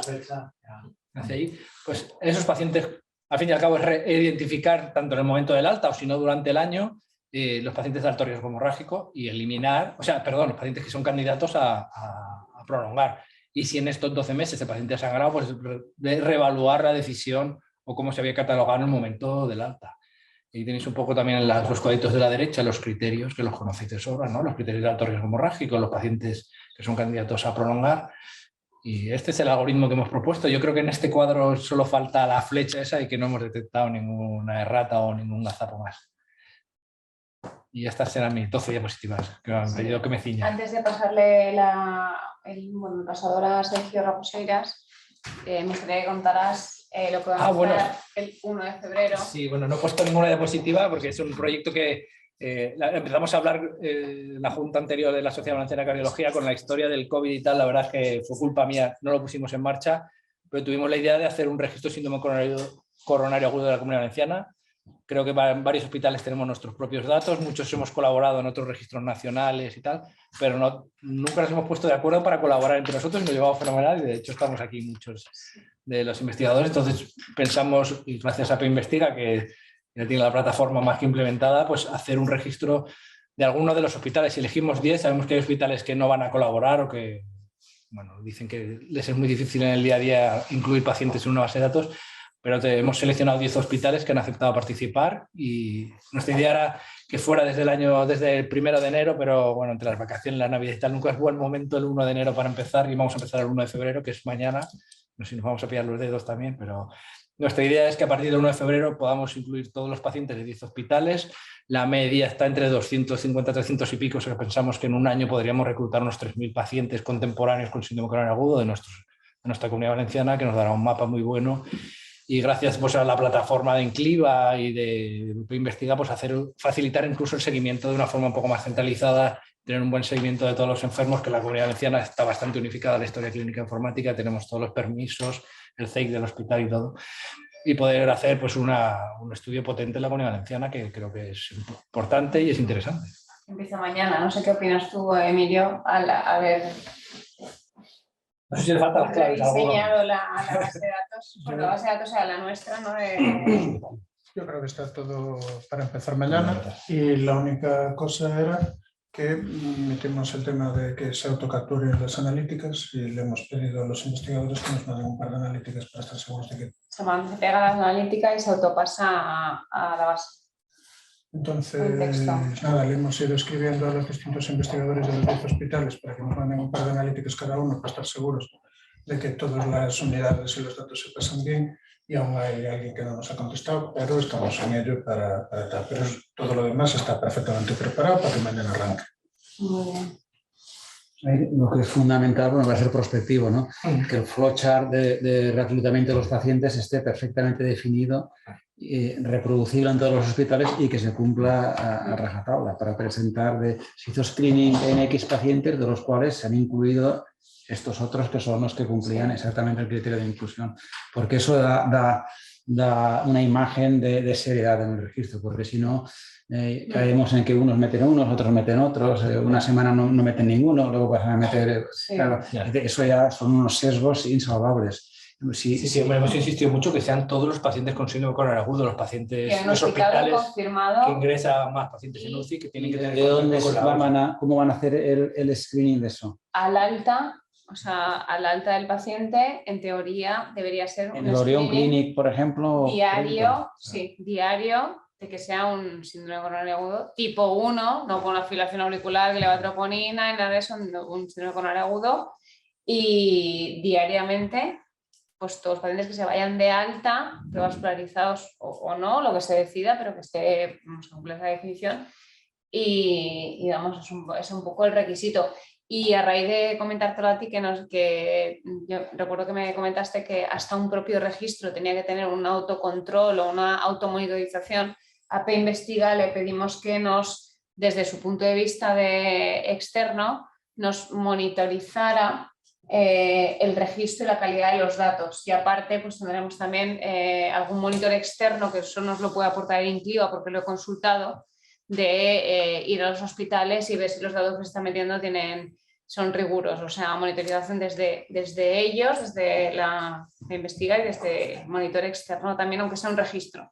Más que nada para ver la calidad de los datos, ¿no? Porque es que eso es fundamental, si no... porque un registro, sea bueno o malo, al final es mucho trabajo para los que van a manejarlo. Muchísimo. Y si es malo, es una lástima porque es un trabajo que luego no va a ir adelante. Entonces hay que hacerlo bien. Vamos a ver este año Lo fundamental es el screening, que sea homogéneo en todos los hospitales, que sea demostrable, y de ese screening, los que finalmente se han incluido, porque surgen unos criterios de inclusión, pues se han excluido, y de ahí esto es la población del estudio. Sí. Eso es fundamental hacerlo bien, porque si no es un esfuerzo tremendo, no remunerado. No luce para nada, porque no puedes sacar conclusiones, a todo sesgado y no puedes sacar conclusiones. Por ejemplo, 3 hospitales somos pues, el de Alberto, Lorenzo, el nuestro, y por ejemplo Alicia Serrano en la FE, que sí que se compromete, Jorge Sánchez, ¿no? En el Arnau, pues, la verdad es que en Castellón... Lo que dice Juan es cierto, ¿no? Porque sí, luego es que una semana pierde, te viene ¿no? bien, los recoges, la otra semana no te viene bien, no los recoges. Y eso al final es un sesgo. Sesgo muy importante. Si tuviéramos la posibilidad de tener por lo menos los CMBDs de los hospitales para... Claro, lo ideal es ir a la historia clínica electrónica, no sé en qué punto, y de ahí sacar la información. Eso es objetivo, reproducible. Claro, pero... Porque si depende de que uno se fije todos los días en los ingresos y a partir de ahí reputar... Nosotros por aquí, no. Aquí en el clínico tenemos la facilidad desde la unidad de admisión y administración. Hay una administrativa que se llama GEMA, que nos filtra el que se va con el diagnóstico de síndrome coronario agudo tipo 1 y con determinados códigos. Entonces, se piden los listados de forma retrospectiva y se comparan con lo que ella nos filtra. Entonces, no se nos pierde ningún paciente. Pero claro, yo no sé si esa infraestructura tan buena la tienen otros hospitales. Y además aprobado por el CEIC de aquí de Incliva, porque lo hemos pasado por el CEIC. Que lo tengan todos los hospitales. Entonces, nosotros sí que... pues Carlos, Andrea, Guillermo, ellos llevan la base de datos de Sky y sí que, pues eso, Paqui, que es la enfermera encargada de que no se pase ningún ingreso, pues lleva un poco el control, pero claro, no podemos controlar lo que hacen otros centros. Entonces eso ahí va a ser, no sé si será una limitación o, a ver, yo confío en Alberto y en Lorenzo que de alguna manera tengan gente que les puedan ayudar, pero no podemos controlar a Castellón, al general de Castellón. Que... Esta parte es un problema. Porque la hipótesis principal del registro es analizar el manejo durante el primer año, complicaciones, ¿cuál es el objetivo? El objetivo es ver cómo son los infartos de la coronarias anciana, el síndrome coronario agudo, cómo se maneja, muy descriptivo, ¿no? El tratamiento al alta y el pronóstico al alta, que de eso tenemos los datos del clínico, los nuestros, pero no tenemos una foto real. De hecho, no son todos los hospitales terciarios, son los hospitales de segundo y de los comarcales también. Sí, se han elegido personas que pensamos y como referentes que primero tienen un bastante volumen y segundo que se van a comprometer a registrar también, recogemos tratamientos novedosos del dislipemia, diabetes, o sea, es una base bastante completa, La fuerza pero igual que completa es tediosa, ¿no? el seguimiento centralizado, ¿no? Pero eso, Alberto, sí la que fuerza... tuvo una buena idea, que es enmascarar el SIP de una manera que podamos, al pasarlo por CEIC, se puede hacer un seguimiento centralizado con una data manager vía sistema de Abucasis, ¿no? Ver qué ocurre con desde un centro, pues eso. Pero eso lo tiene que aprobar el CEIC y encriptar el SIP de forma que, con el consentimiento de los pacientes entonces, se haría un seguimiento desde un único centro y con una persona, una data manager que tuviera acceso a Abucasis por sus propios medios de contratación en el sistema de la consellería. ¿Qué seguimiento está previsto? ¿A 30 días? No, un año. Sería un año. Sí, de momento vamos a empezar un seguimiento un año. Luego ya veremos, depende de este proyecto piloto. De momento ninguna comunidad autónoma tiene un registro multicéntrico, que nosotros sepamos. O sea, hemos sido la primera comunidad autónoma que hemos hecho nuestro proyecto. El infarto sí, ¿no? En Cataluña sí que... Sí, claro, hay registros de investigadores que se juntan y tenemos varios, pero claro, así... Pero de código infarto es una cosa y otra cosa es del alta de los pacientes de Castellón, Valencia y Alicante.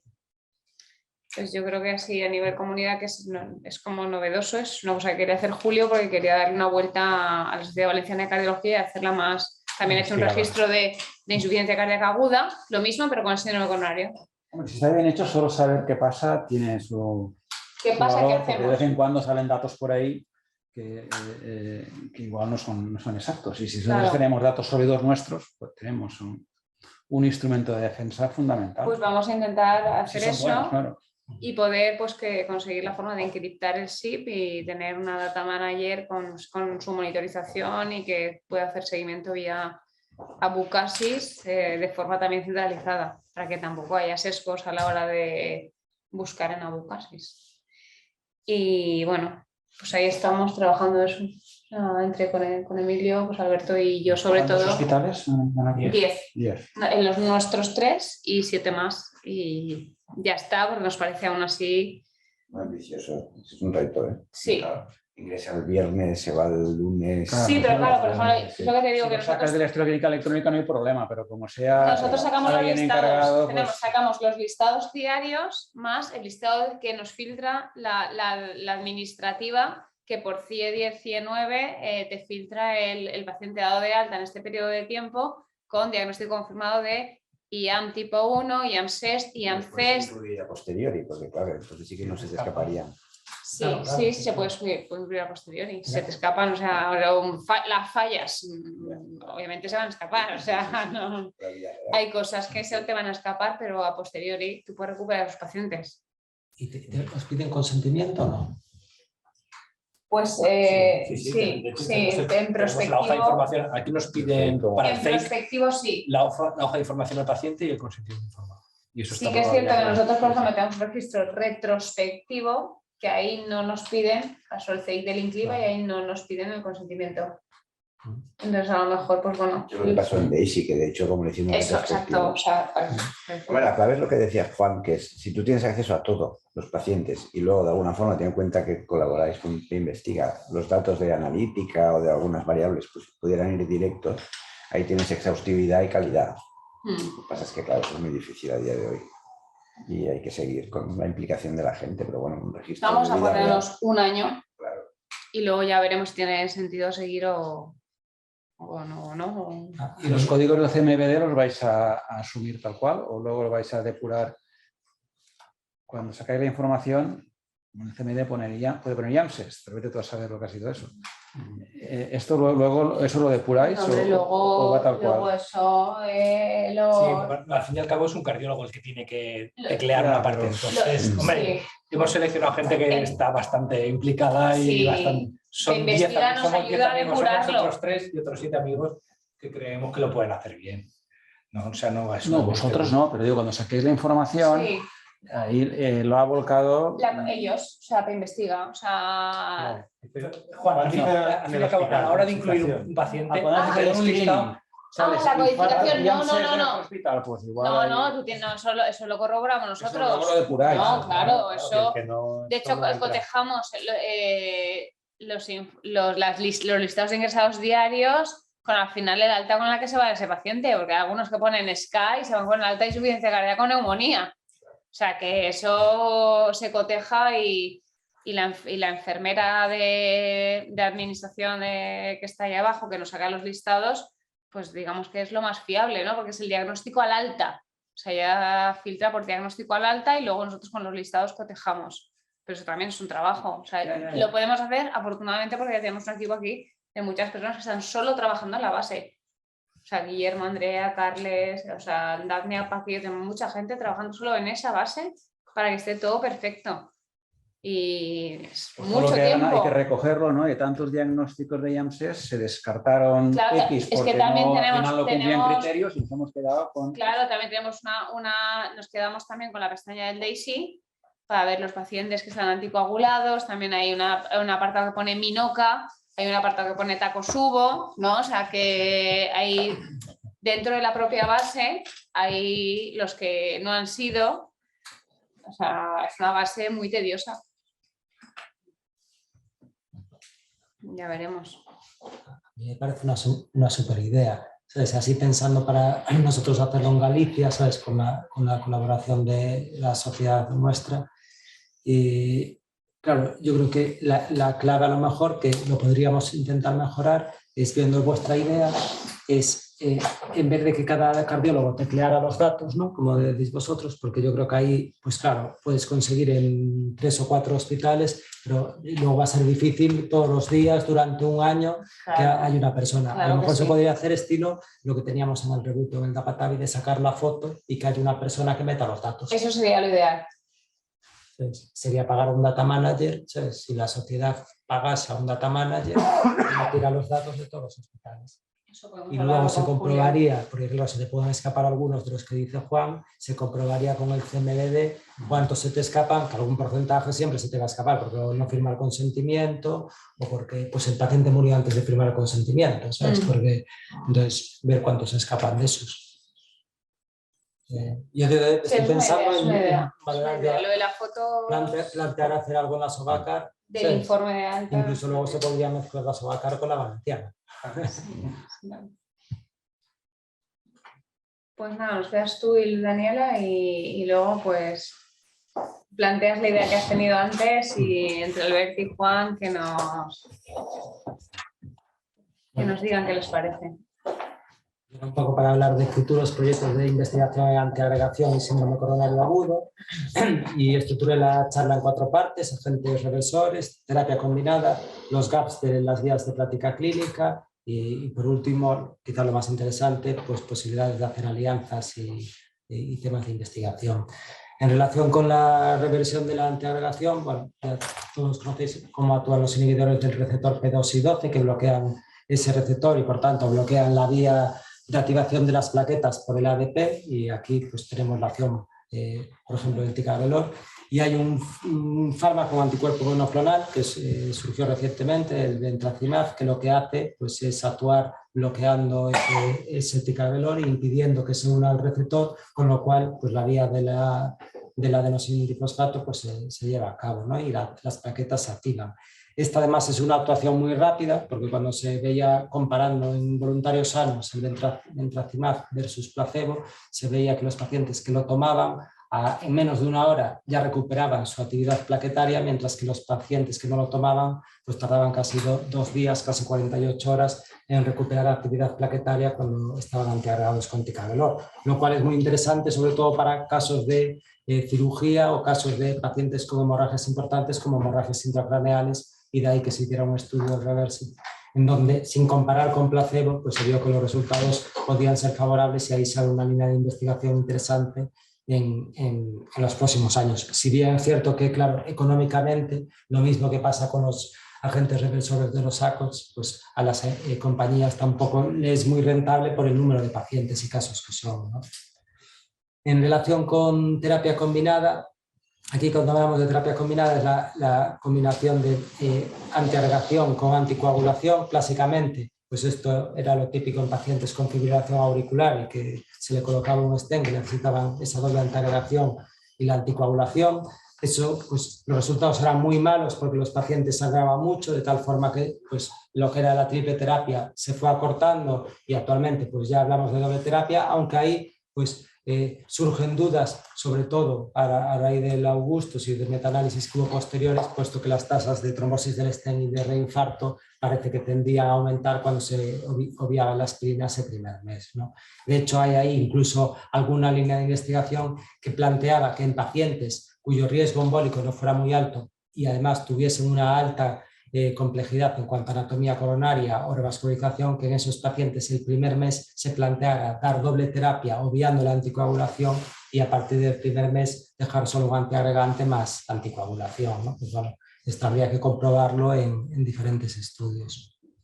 Y aquí también surge una línea de investigación muy interesante en relación con la anticoagulación. Todos conocéis que hay pues, la cascada de la anticoagulación, la vía intrínseca y la vía extrínseca. La vía extrínseca está relacionada con la hemostasis y por tanto es buena en cuanto a que, por ejemplo, si nos hacemos un corte, pues que no nos desangremos, y la vía intrínseca pues es la que se relaciona más con los fenómenos trombóticos propios, ¿no?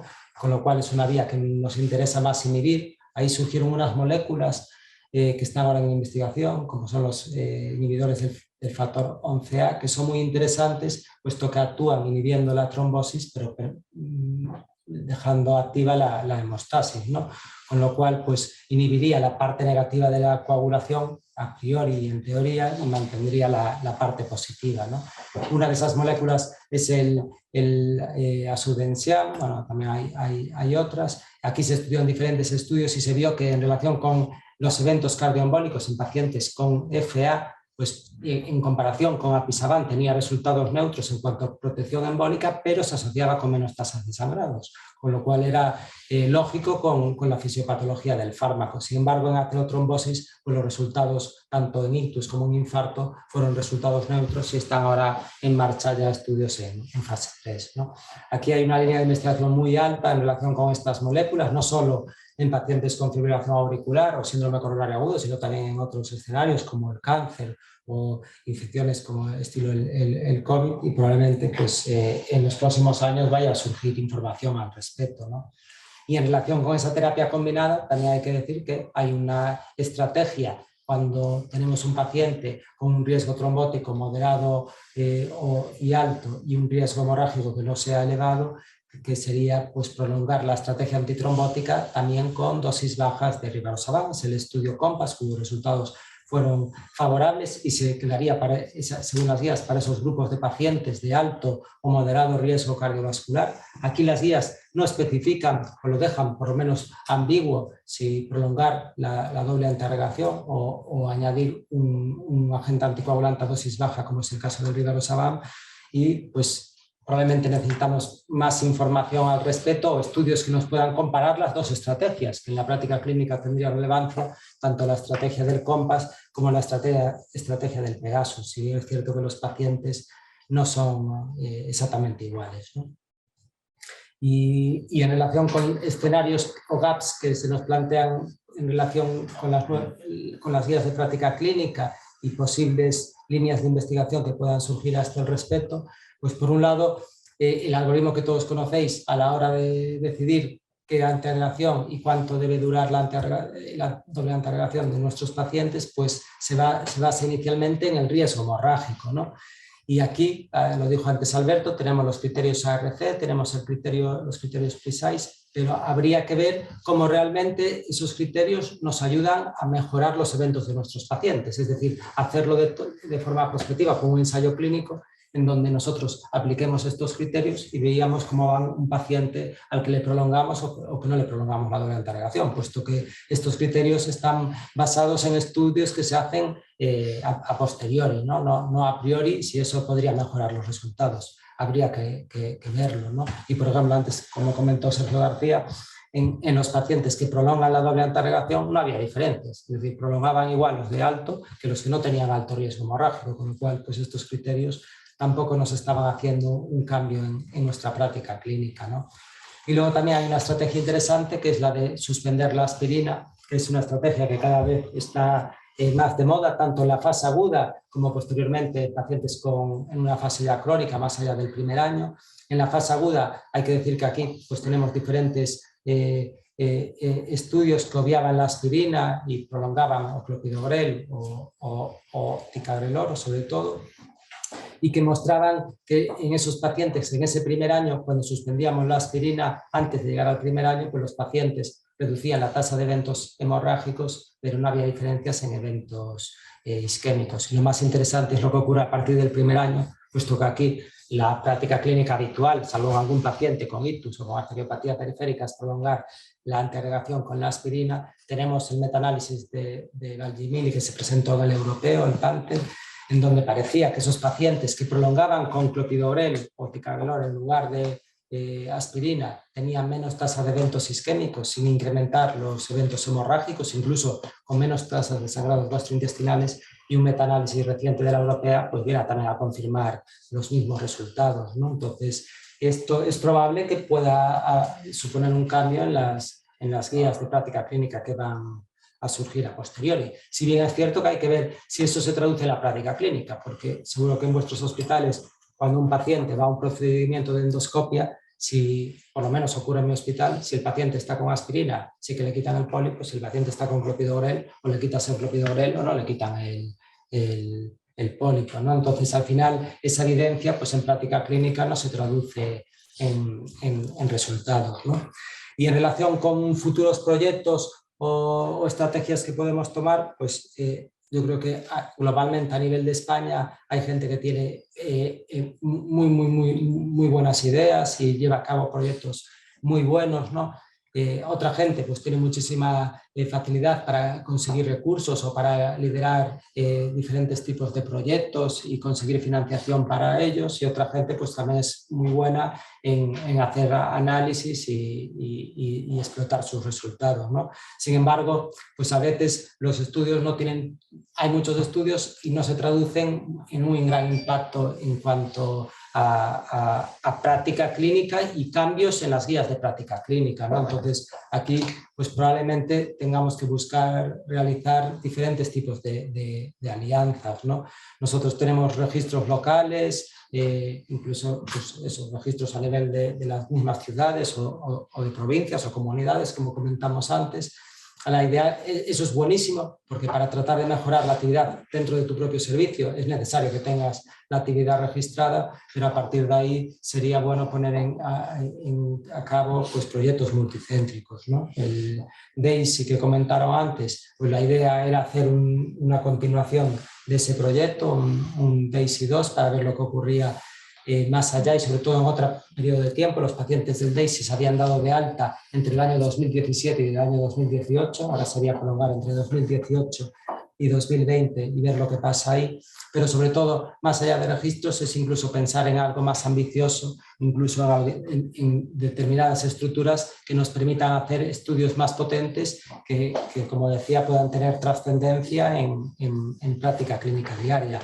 Y ahí pongo dos ejemplos. Claro, el TIMI pues lo vemos como algo imposible, pero cuando uno ve lo que ocurre con el grupo Action de Montal-Scott, y que todos seguro que conocéis, y de mucha gente potente a nivel de Francia, es un grupo que se montó en el año 2013 y que en 10 años tienen más de 60 ensayos clínicos que están llevando a cabo y que son estrategias organizativas que a lo mejor nosotros podemos plantear llevar a cabo a nivel nacional, teniendo en cuenta que, pues eso, Alberto, que tiene buenísimas ideas y que sabe explotar genial los resultados, Clara, que es una líder a la hora de llevar a cabo proyectos, o Albert, pues si se junta esa gente, pues se pueden generar plataformas que inicialmente puede costar arrancar, pero que luego incluso pueden ser de ejemplo para la industria a la hora de llevar a cabo ensayos, como está ocurriendo ahora en el Action, que es hace 10 años de su inicio, ¿no? Y un poco esto es todo. Esto queda para vuestra discusión, la de los jefes. Y ahora Daniela va a presentar brevemente un libro, el de Puntero. Muy brevemente ya pasamos a la discusión y sobre todo retomamos lo que ha dicho Alberto de crear este grupo. Esto fue culpa de Emilio Paredes, que me llevó a Santiago de Compostela. Bueno, no me llevó Emilio, pero me dio un tour por Santiago y me dejó en la hostelería. Y ahí se me ocurrió la idea y entonces ya, pues Elena, Fernanda y David Vivas pues dijeron adelante. Bien. Bueno, mi nombre es Daniela Maidana, soy médica e investigadora y trabajo en el grupo de investigación con Clara Bonanat, con mis compañeros acá presentes. Y tengo el gusto de presentar este manual o guía casi de bolsillo, porque no entra en el bolsillo, pero es 56 páginas, muy resumido, que ahora lo vamos a comentar, que se llama Situaciones complejas en el manejo antitrombótico del paciente con patología cardiovascular. Este manual, los coordinadores son Clara Bonanat, que es especialista en cardiología geriátrica, y el doctor Vivas, que es un cardiólogo que además es coordinador del área de trombosis de la Sociedad Española de Cardiología.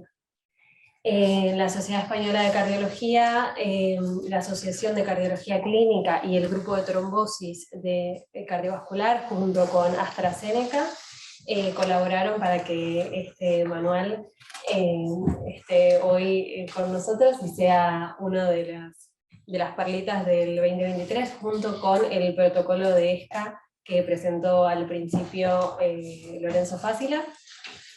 Y bueno, son 56 páginas, por lo tanto, por eso decía manual de bolsillo, porque es muy resumido, pero tiene muchísima información. Toda esta información está en tablas y gráficos que son muy claros, y intenté poner solo algunos como para simplificar o para mostrar un poco la información que tenemos en el manual. Los coordinadores son Clara y David, pero como vamos a ver a lo largo de todos los capítulos hay colaboración a lo largo y ancho de toda España, por lo tanto eso me parece un punto de resaltar, porque muestra la realidad de todo el país y además está basado en evidencia científica actualizada, que eso también se va a ver en gráficos y tablas que vamos a ver a continuación. Hablaba de que es mucha información en solo 56 páginas, y es que es un manual que toma los puntos más controversiales de la cardiología, y esto es lo que me parece que lo hace diferente a otros, y ahora vamos a ir viendo capítulo por capítulo. Entonces, lo que hace es tomar situaciones y pacientes clínicos diarios, que se ven a diario, y resumir e intentar responder cómo abordar de la mejor manera, con evidencia científica, cada uno de estos pacientes. Por lo tanto, me parece que es un muy buen manual, no solo para cardiología, sino para atención primaria, para clínica general también. En el primer capítulo hablamos de la antiagregación en prevención primaria. Acá quise mostrar un poco lo que venía diciendo, que hay tablas, gráficos que no solo resumen las guías, las recomendaciones de las guías, sino también la evidencia más actual sobre este tema, y sintetiza, resume muy bien, muy claro, y en 2 o 3 páginas, toda la información, la última información sobre prevención primaria en este caso. En el tema número 2, también por el doctor Alberto Cordero y David Escribano, a qué paciente con un síndrome coronario agudo sin elevación del segmento ST indicar pretratamiento, también con figuras, y en 2 o 3 páginas resumen la evidencia actual al día de hoy. El capítulo número 3 de María Asunción Esteves Pastor también presenta una situación con un paciente anticoagulado con síndrome coronario agudo, cuál es la mejor estrategia antitrombótica, y vuelvo a mencionar que lo que me parece más relevante es que intentan responder esto con la evidencia científica que tenemos al día de hoy. Entonces, arriba, quizás no se llega a ver bien, pero son los estudios más recientes sobre el tema. A la izquierda tenemos los factores de riesgo trombótico y hemorrágicos, y a la derecha el algoritmo de decisión diagnóstica. En el capítulo 4 tenemos la prolongación de la doble terapia antiplaquetaria, como ven, son temas que se tocan en todos los congresos, son temas controversiales y en cada capítulo mencionan la última evidencia científica al respecto. En el capítulo número 5 se hace mención a la enfermedad renal crónica y el tratamiento antiagregante en estos pacientes. Hay dos pacientes que tienen, dos grupos poblacionales que tienen capítulos propios, que son los enfermos renales y los pacientes mayores, que son pacientes muy frecuentes en el área de cardiología. En el capítulo número 6 de Luis Ferreiro Gutiérrez, en qué pacientes antiagregados plantea utilizar un test de reactividad plaquetar, habla sobre los test y también resumen en párrafos muy concisos la evidencia al respecto. En el capítulo número 7 tenemos qué tratamientos antitrombóticos están recomendados tras intervencionismo estructural, por Luciano Consuelo Sánchez. Tenemos figuras que simplifican lo que se dice también en un par de párrafos en el texto, y hay otras figuras interesantes que la verdad es que no quería poner tantas diapositivas, pero se tocan temas controversiales como pacientes con indicación de anticoagulación a largo plazo. En el capítulo número 8, cómo manejo la anticoagulación en un paciente con alto riesgo de sangrado, también en tablas y algoritmos resumen muy bien esto. Ahí está el Hasbled, tablas clásicas y tablas modificadas. El capítulo número 9 es el que está dedicado al paciente anciano, se hace una clasificación del paciente mayor, la estimación del riesgo hemorrágico, la duración de la doble antiagregación plaquetaria tras un síndrome coronario agudo, y la elección del segundo antiagregante en base a la clasificación que se hace al principio. El tema número 10 es el manejo práctico ante un paciente con tratamiento antitrombótico que requiere cirugía, y también en tablas y un par de gráficos resumen muy bien, es muy esquemático. Este es el último capítulo, luego hay un capítulo de abreviaturas, y si tengo que resumir en un par de palabras este manual, creo que sería, en una sola palabra, práctico. 2 sería útil.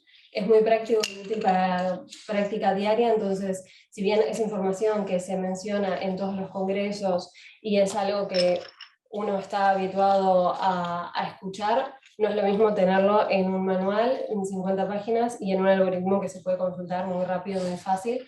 Para la práctica diaria me parece buenísimo e imprescindible. Y bueno, para terminar, dejé una frase que es ya como el eslogan de nuestro grupo de trabajo de investigación de la doctora Clara Bonanat, que dice un poco que uno cuando va solo a veces siente que va más rápido, pero cuando queremos ir lejos tenemos que ir juntos. Y me parece que también resume un poco la idea de esta charla y lo que hablamos de proyectos a futuro. Al final, el trabajo en colaboración entre diferentes cardiólogos, y no solamente entre cardiólogos, sino multidisciplinar entre las diferentes especialidades, es lo que hace que podamos avanzar. Y libros como estos y proyectos como estos hacen que podamos tomar decisiones con evidencia científica y evitar la inercia terapéutica. Así que, bueno, eso es todo y muchas gracias. Pues nada, ya con esto daríamos por finalizada la reunión de ponencias, y os dejamos a Juan y a Albert primero para ver si podemos crear lo que ha propuesto Sergio, Raposeiras, que yo creo que no sería una mala idea.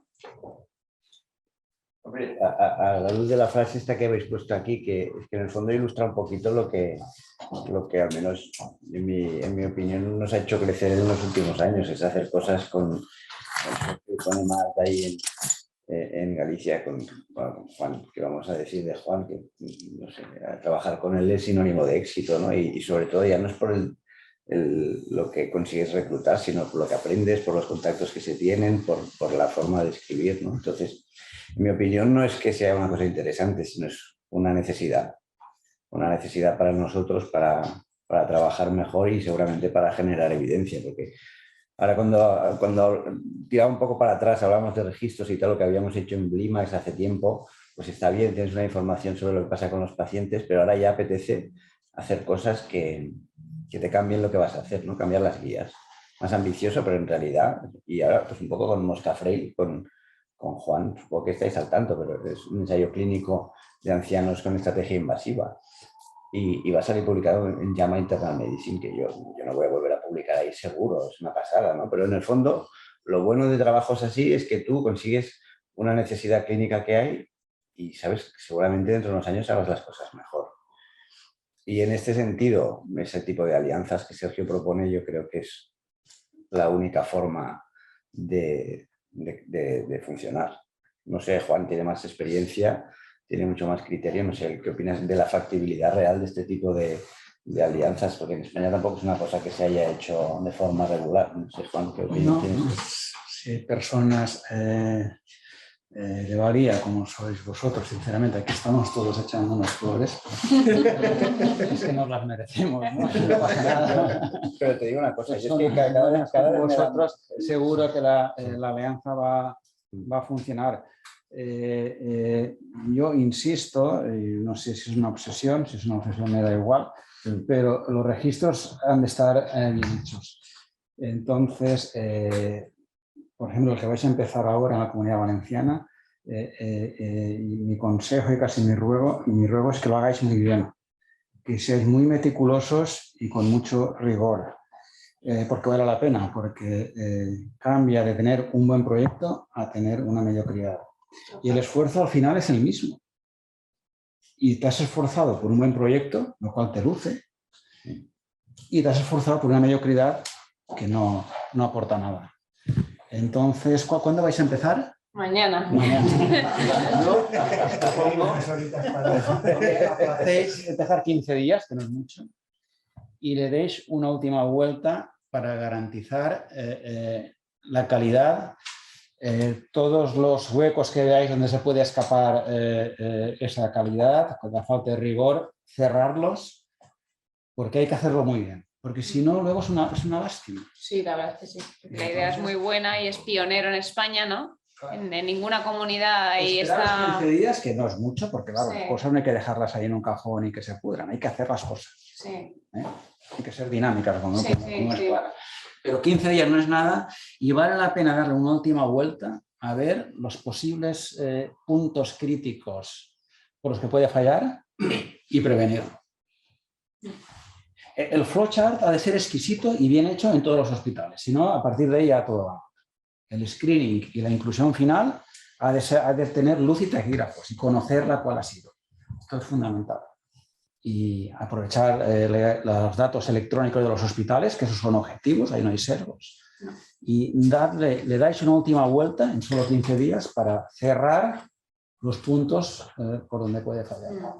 Son 15 días, que no es mucho, y vale la pena hacerlo bien. Porque ya que vais a hacerlo, hay que hacerlo bien, porque si no, luego es una lástima.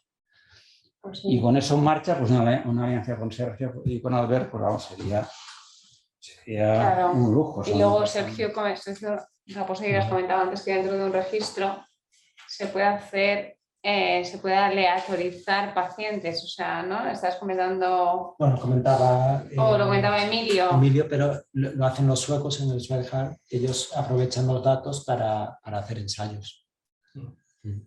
La idea un poco de los suecos es, tienen la obligación de rellenar su registro nacional. Entonces imagínate que rellenan un bloque de datos. Mientras está rellenando ese bloque de datos, si tú tienes un algoritmo de criterios de inclusión y exclusión, ¿no? Imagínate que se edad entre 30 y 40 años, como yo qué sé, lo que sea, te aparece tal. Si tú le das el consentimiento a ese paciente y lo randomizas, todo el seguimiento ya lo estás haciendo. O sea, que es muy poquito esfuerzo a mayores, porque tú ya has metido el bloque de datos inicial, ya le vas a hacer un seguimiento, porque el paciente está en el registro y, digamos, si el estudio es abierto, ¿no? Claro, o sea, da placebo versus tal, pero si es dosis altas versus dosis medias... Bueno, policomprimidos versus monocomprimidos, o sea, es una... Claro, cosa... si es un estudio abierto, en realidad es como una cantidad de esfuerzos sobre esa estructura que tienes muy pequeñita, y a los suecos les ha ido fenomenal. De hecho, han publicado editoriales sugiriendo a al resto de las organizaciones que vayan hacia eso. Lo podemos pensar y además, bueno, también desde PEinvestiga nos habían ofrecido una monitorización interna. ¿En qué consiste esa monitorización interna? O sea, nosotros sobre las bases de datos lo que podemos hacer es establecer, digamos, unos datos mínimos que hay que rellenar en cada paciente y generamos avisos a cada centro de, mira, has reclutado a 28, pero te falta, yo qué sé, ¿sabes? El sexo en este paciente, no sé, la coronariografía en este otro y todas estas cosas. Nosotros lo que estamos intentando es, como el caballo de batalla de todos estos registros, como estás comentando, es la cantidad de esfuerzo que se le pide al clínico que es añadida a su asistencia. El problema de hacer un registro con 10 centros es que requiere un sacrificio, un compromiso por cada uno de esos centros. Entonces, por ejemplo, una de las cosas que sufría Sergio es con una data manager o un grupo de data managers, ¿sabes? Que externalizamos eso y tal. Nosotros lo que estamos intentando, estamos trabajando, y de hecho pues, en el registro ya lo tenemos en la parte de analítica, pero queremos ir creciendo a otras partes, es el tema de autocaptura, de copiar y pegar la analítica y que se capturen. Creo que tenéis 24 parámetros analíticos joder, igual son 22 y no 24, pero creo que son 24 porque es bastante exhaustivo. Y entonces tú copias y pegas desde la pantalla de tu ordenador ahí y ya se autocapturan esos 24. Otra cosa que me parece estructurada y tediosa es el tratamiento al alto, porque el paciente va con aspirina, tanto sí, pero sí que se puede copiar y pegar desde Orión. Entonces, seleccionar, copiar y pegar. No sé si tenéis Orión vosotros, Alberto. Entonces, eso es muy fácil. Entonces lo que queremos es ir haciendo que el informe de ecocardio, si está estructurado, se copie y se pegue, ya te capture diámetro telediastólico 5,3 centímetros, diámetro telesistólico no sé qué, sabes, la FEB y no sé cuánto, el tratamiento al alta y tal, para disminuir al máximo el sacrificio que tú le estás pidiendo a cada una de las personas. Y si tienes data managers, pues a aumentar, digamos, el rendimiento. Porque cuando tú dices una data manager, 3.000 casos en un año, o sea, para una sola persona es un trabajo. O sea, yo creo que factible, pero de verdad es un trabajo muy, muy duro.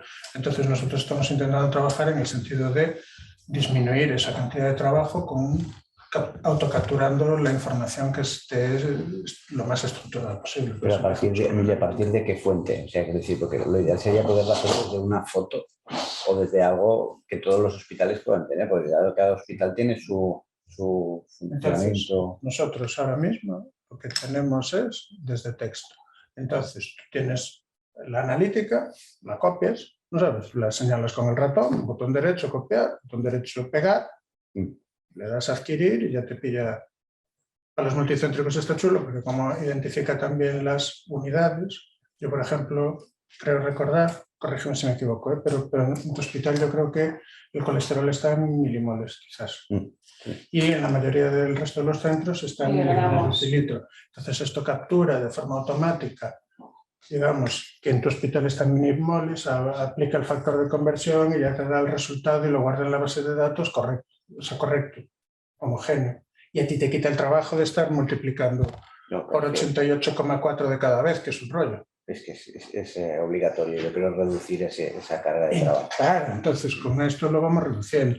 En los estudios ahora que estamos poniendo en marcha en cardio-oncología, como están pillando un montón de datos, pero muchísimos datos del ecocardio y sobre todo la resonancia, pues ellos van siguiendo a los pacientes y necesitan coger un mogollón de datos en plan diámetro telesistólico, diámetro diastólico, volumen 2D, volumen 3D, tal, sistólico, diastólico, tal.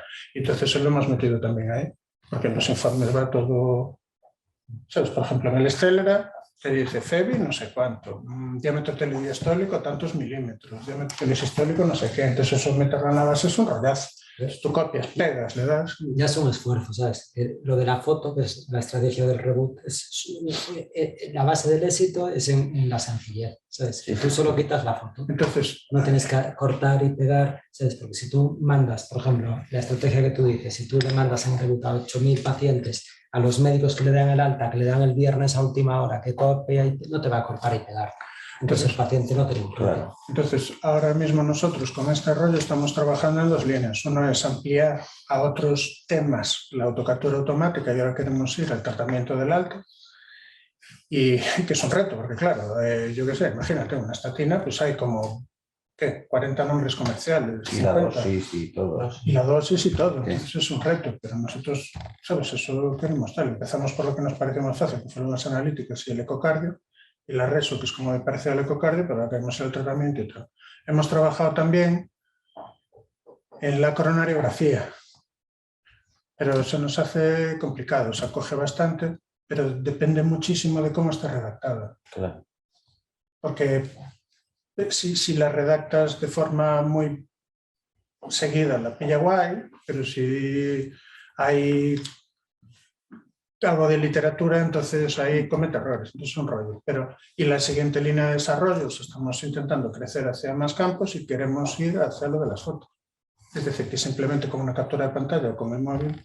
Bueno, la foto es otro nivel, ¿eh? Si consigues meter los enfermos en una base de datos con una sola foto, ahí los registros van a ser muchísimo más exhaustivos.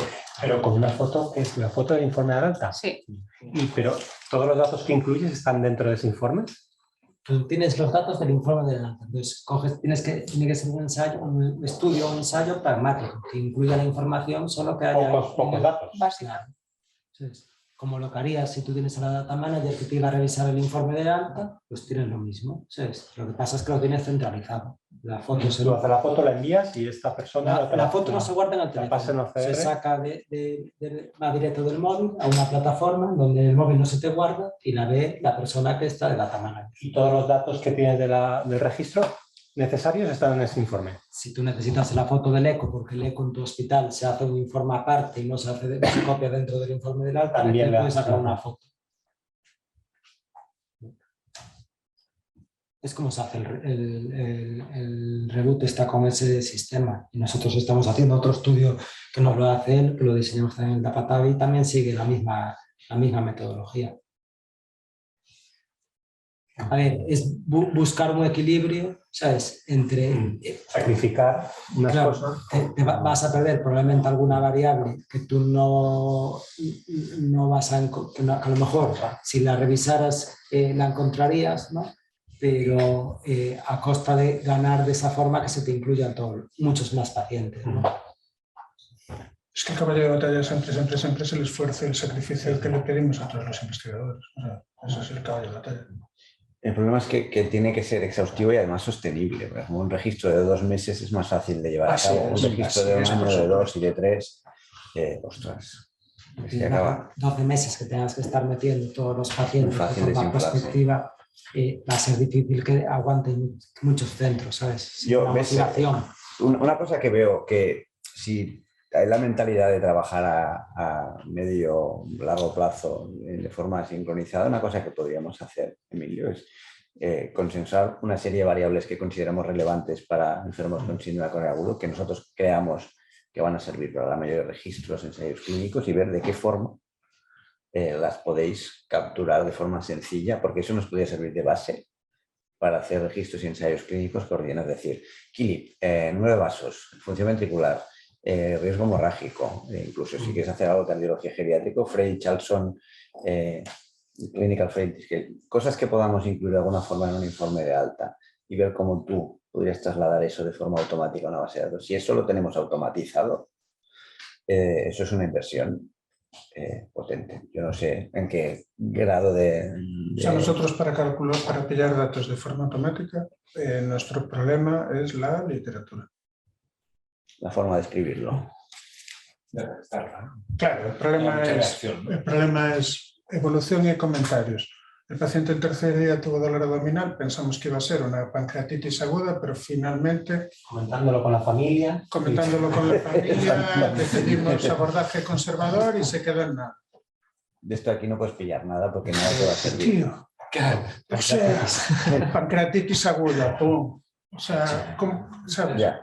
Entonces, si la analítica está guay porque dice hemoglobina glicosilada y entonces tengo que estar seguro de que todos los hospitales dicen algo que yo he Pero no dicen glicada, dicen glicosilada. Claro, en realidad no me importa que diga Puedes coger glicada, las dos, ¿no? pero yo sé, si tú dices glicada, yo ya le digo al ordenador glicada. Es lo mismo que glicosilada.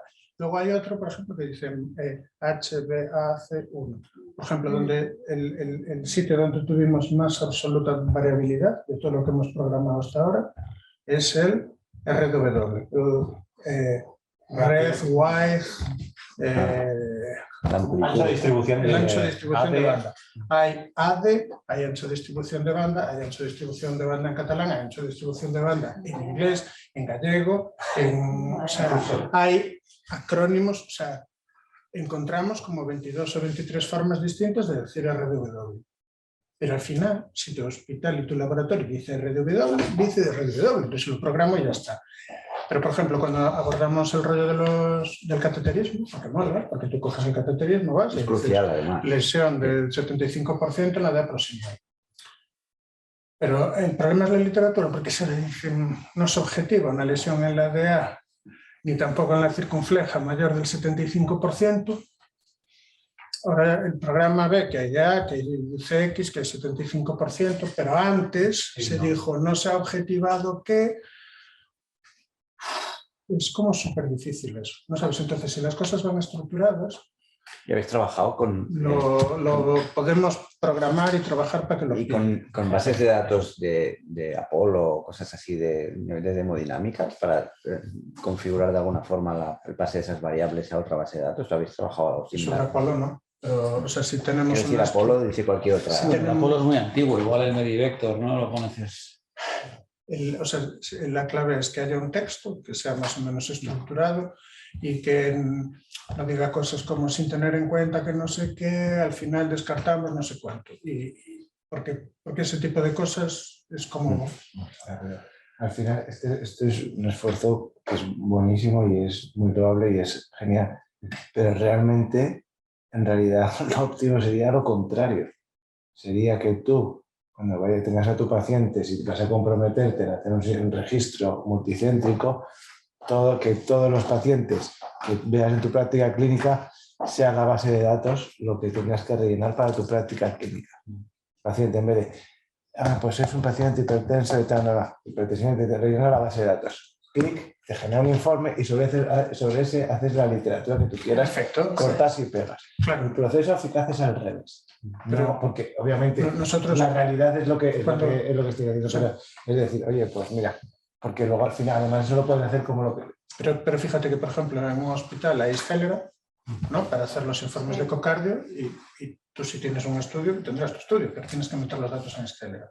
Entonces, si tú ahora estás haciendo un estudio de progresión de la estenosis aórtica severa, te metes los datos en Scalera, luego cortas y pegas ese texto, en otro rollo, de Scalera hace eso, que tú metes los datos y luego de Scalera a del programa que sea, de un programa codificado en base de datos a base de datos, no va a haber ningún problema de exportación porque se hace de forma sistemática. El problema es de literatura a base de datos. Entonces el tema es conseguir que en tu práctica clínica diaria todo lo hagas en la base de datos, te exporten a un Word o lo que sea, entonces, que tú lo modifiques, porque entonces ya nosotros cuando hacemos esto para unidades, o sea, para consultas monocéntricas o para unidades de algo, lo hacemos de esa forma, generamos una base de datos exactamente recogiendo los datos, la van rellenando, clic, clic, clic, clic, clic, clic, cortan la analítica, pum, se captura todo no sé qué, cuando han metido todos los datos le dan al botón y sale el texto del informe. El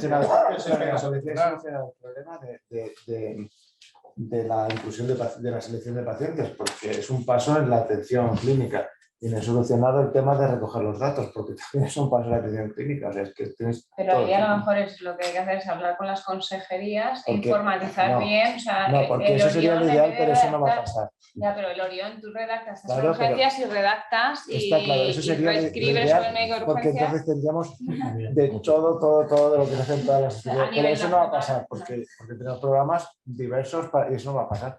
Pero si tú dices, oye, igual que haces un esfuerzo económico para un diseño del CRF de tal registro, pues si va a ser una cosa mantenida durante un año, ¿por qué no se dicen en esos hospitales? Porque además eso, si la base de datos se hace de forma anónima, no tiene por qué tener problemas éticos, ¿sabes lo que te digo? Porque luego tú te genera, y donde sí lo pones es en la historia clínica del paciente, y no pones todo lo que...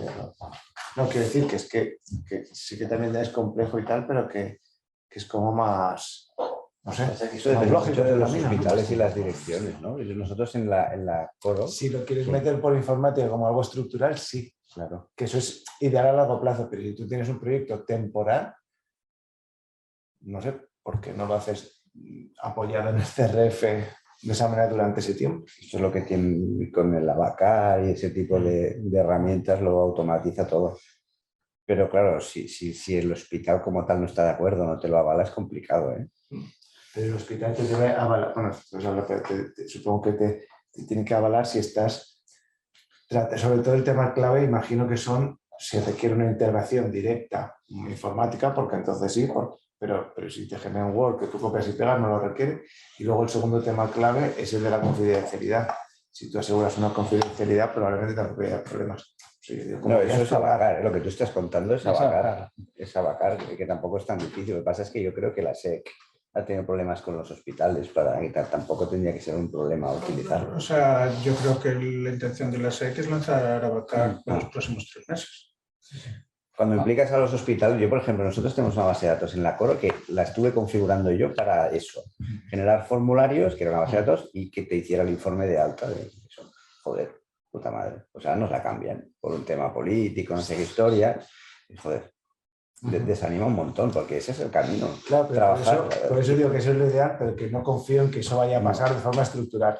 Pero si tú tienes para un proyecto concreto, porque al final para un proyecto concreto tú has generado tu CRF, que están haciendo el camino inverso, porque no haces el camino directo. Probablemente algo similar a Abacar para un proyecto concreto y que lo puedas utilizar a nivel asistencial sea una buena solución. Bueno, este proyecto se podría, ¿no?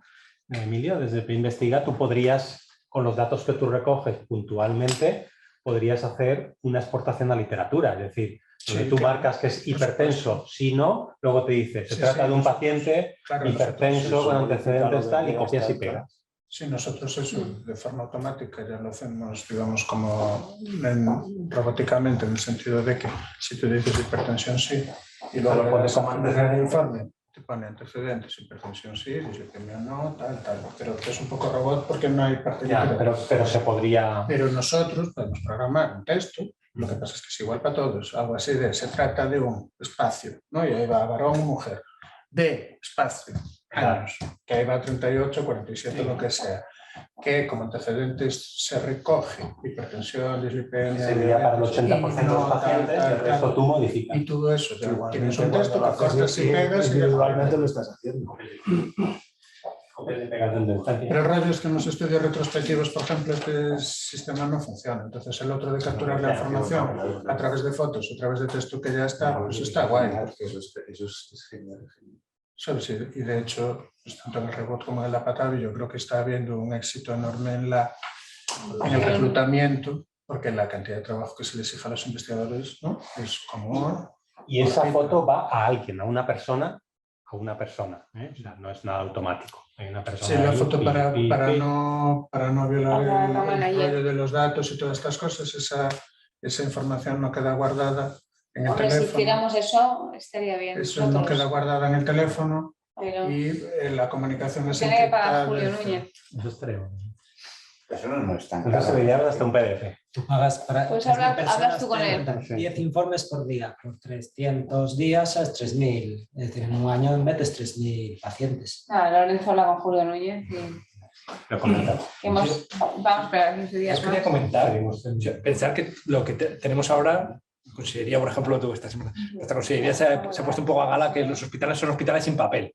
Toda la historia es informática, que yo creo que es informática, estos datos están informatizados, están en un formato que luego no es fácil exportar, pero es exportable. Pero está en algún lado. Está en algún lado. Sí. Y los informáticos saben dónde están. Nosotros somos un hospital intermedio, pero nuestro jefe de informática lo ha puesto eso en marcha. Lo que pasa es que hay que poner otro sistema informático paralelo y se ha creado una plataforma, no me acuerdo cómo se llama, plataforma de datos centralizada o algo así, que ha costado un dineral. De hecho, fue una de las becas europeas de interna que, como hubo un cambio de jefatura, se han destinado 300.000 euros a generar unas macrocomputadoras, porque eso no es un ordenadorcito, son unas macrocomputadoras que son capaces de la historia informática, lo que decías tú, de hipertenso, no sé cuántos y tal, generar la tabulación de eso y te dan un Excel. Te lo pueden dar. Es muy complejo, pero por ejemplo, los antecedentes, como en Orión hay un cuadradito de antecedentes, eso parecido a lo que has hecho tú, lo pueden tabular los más generales, ¿no? Pues tiene hepatitis autoinmune, probablemente no. Pero los antecedentes se pueden hacer. Las analíticas es una base de datos que está centralizada, cada hospital tiene la suya y todas las comunican a la plataforma común de Orión, pero al fin y al cabo los laboratorios, pero eso se puede hacer. Y muchas de las pruebas de imagen también. De hecho, esto empezó por las pruebas de imagen. Entonces, realmente se puede hacer. No es lo que pensó la consellería. La consellería lo que quería es que dejáramos usar papel y que esto estuviera centralizado. Pero se puede hacer. Y en San Juan esta estrategia ya está en marcha. Lo que pasa es que luego generar un listado de si tú le dices dame los infartos, dame una fibrilación auricular, todavía es mucho trabajo y es muy manual. Entonces ahí sí que nos piden pasta para pagarle a un informático que se quede una tarde o varias tardes, pero ellos quieren hacer, porque ellos quieren que les pongas en el paper, quieren que les pongas en las becas, porque ellos también hacen su carrera. De hecho, el jefe de informática quiere optar a catedrático, no sé cuántos y tal. O sea que realmente los informáticos no son solo el tío que te arregla el Word, ¿eh? Ellos tienen ahora, este perfil ha cambiado mucho y eso se puede hacer. Yo creo, de hecho, en Alicante también han hecho una mega plataforma de datos y yo creo que el futuro va un poco por ahí. Nosotros podemos hacer este informe.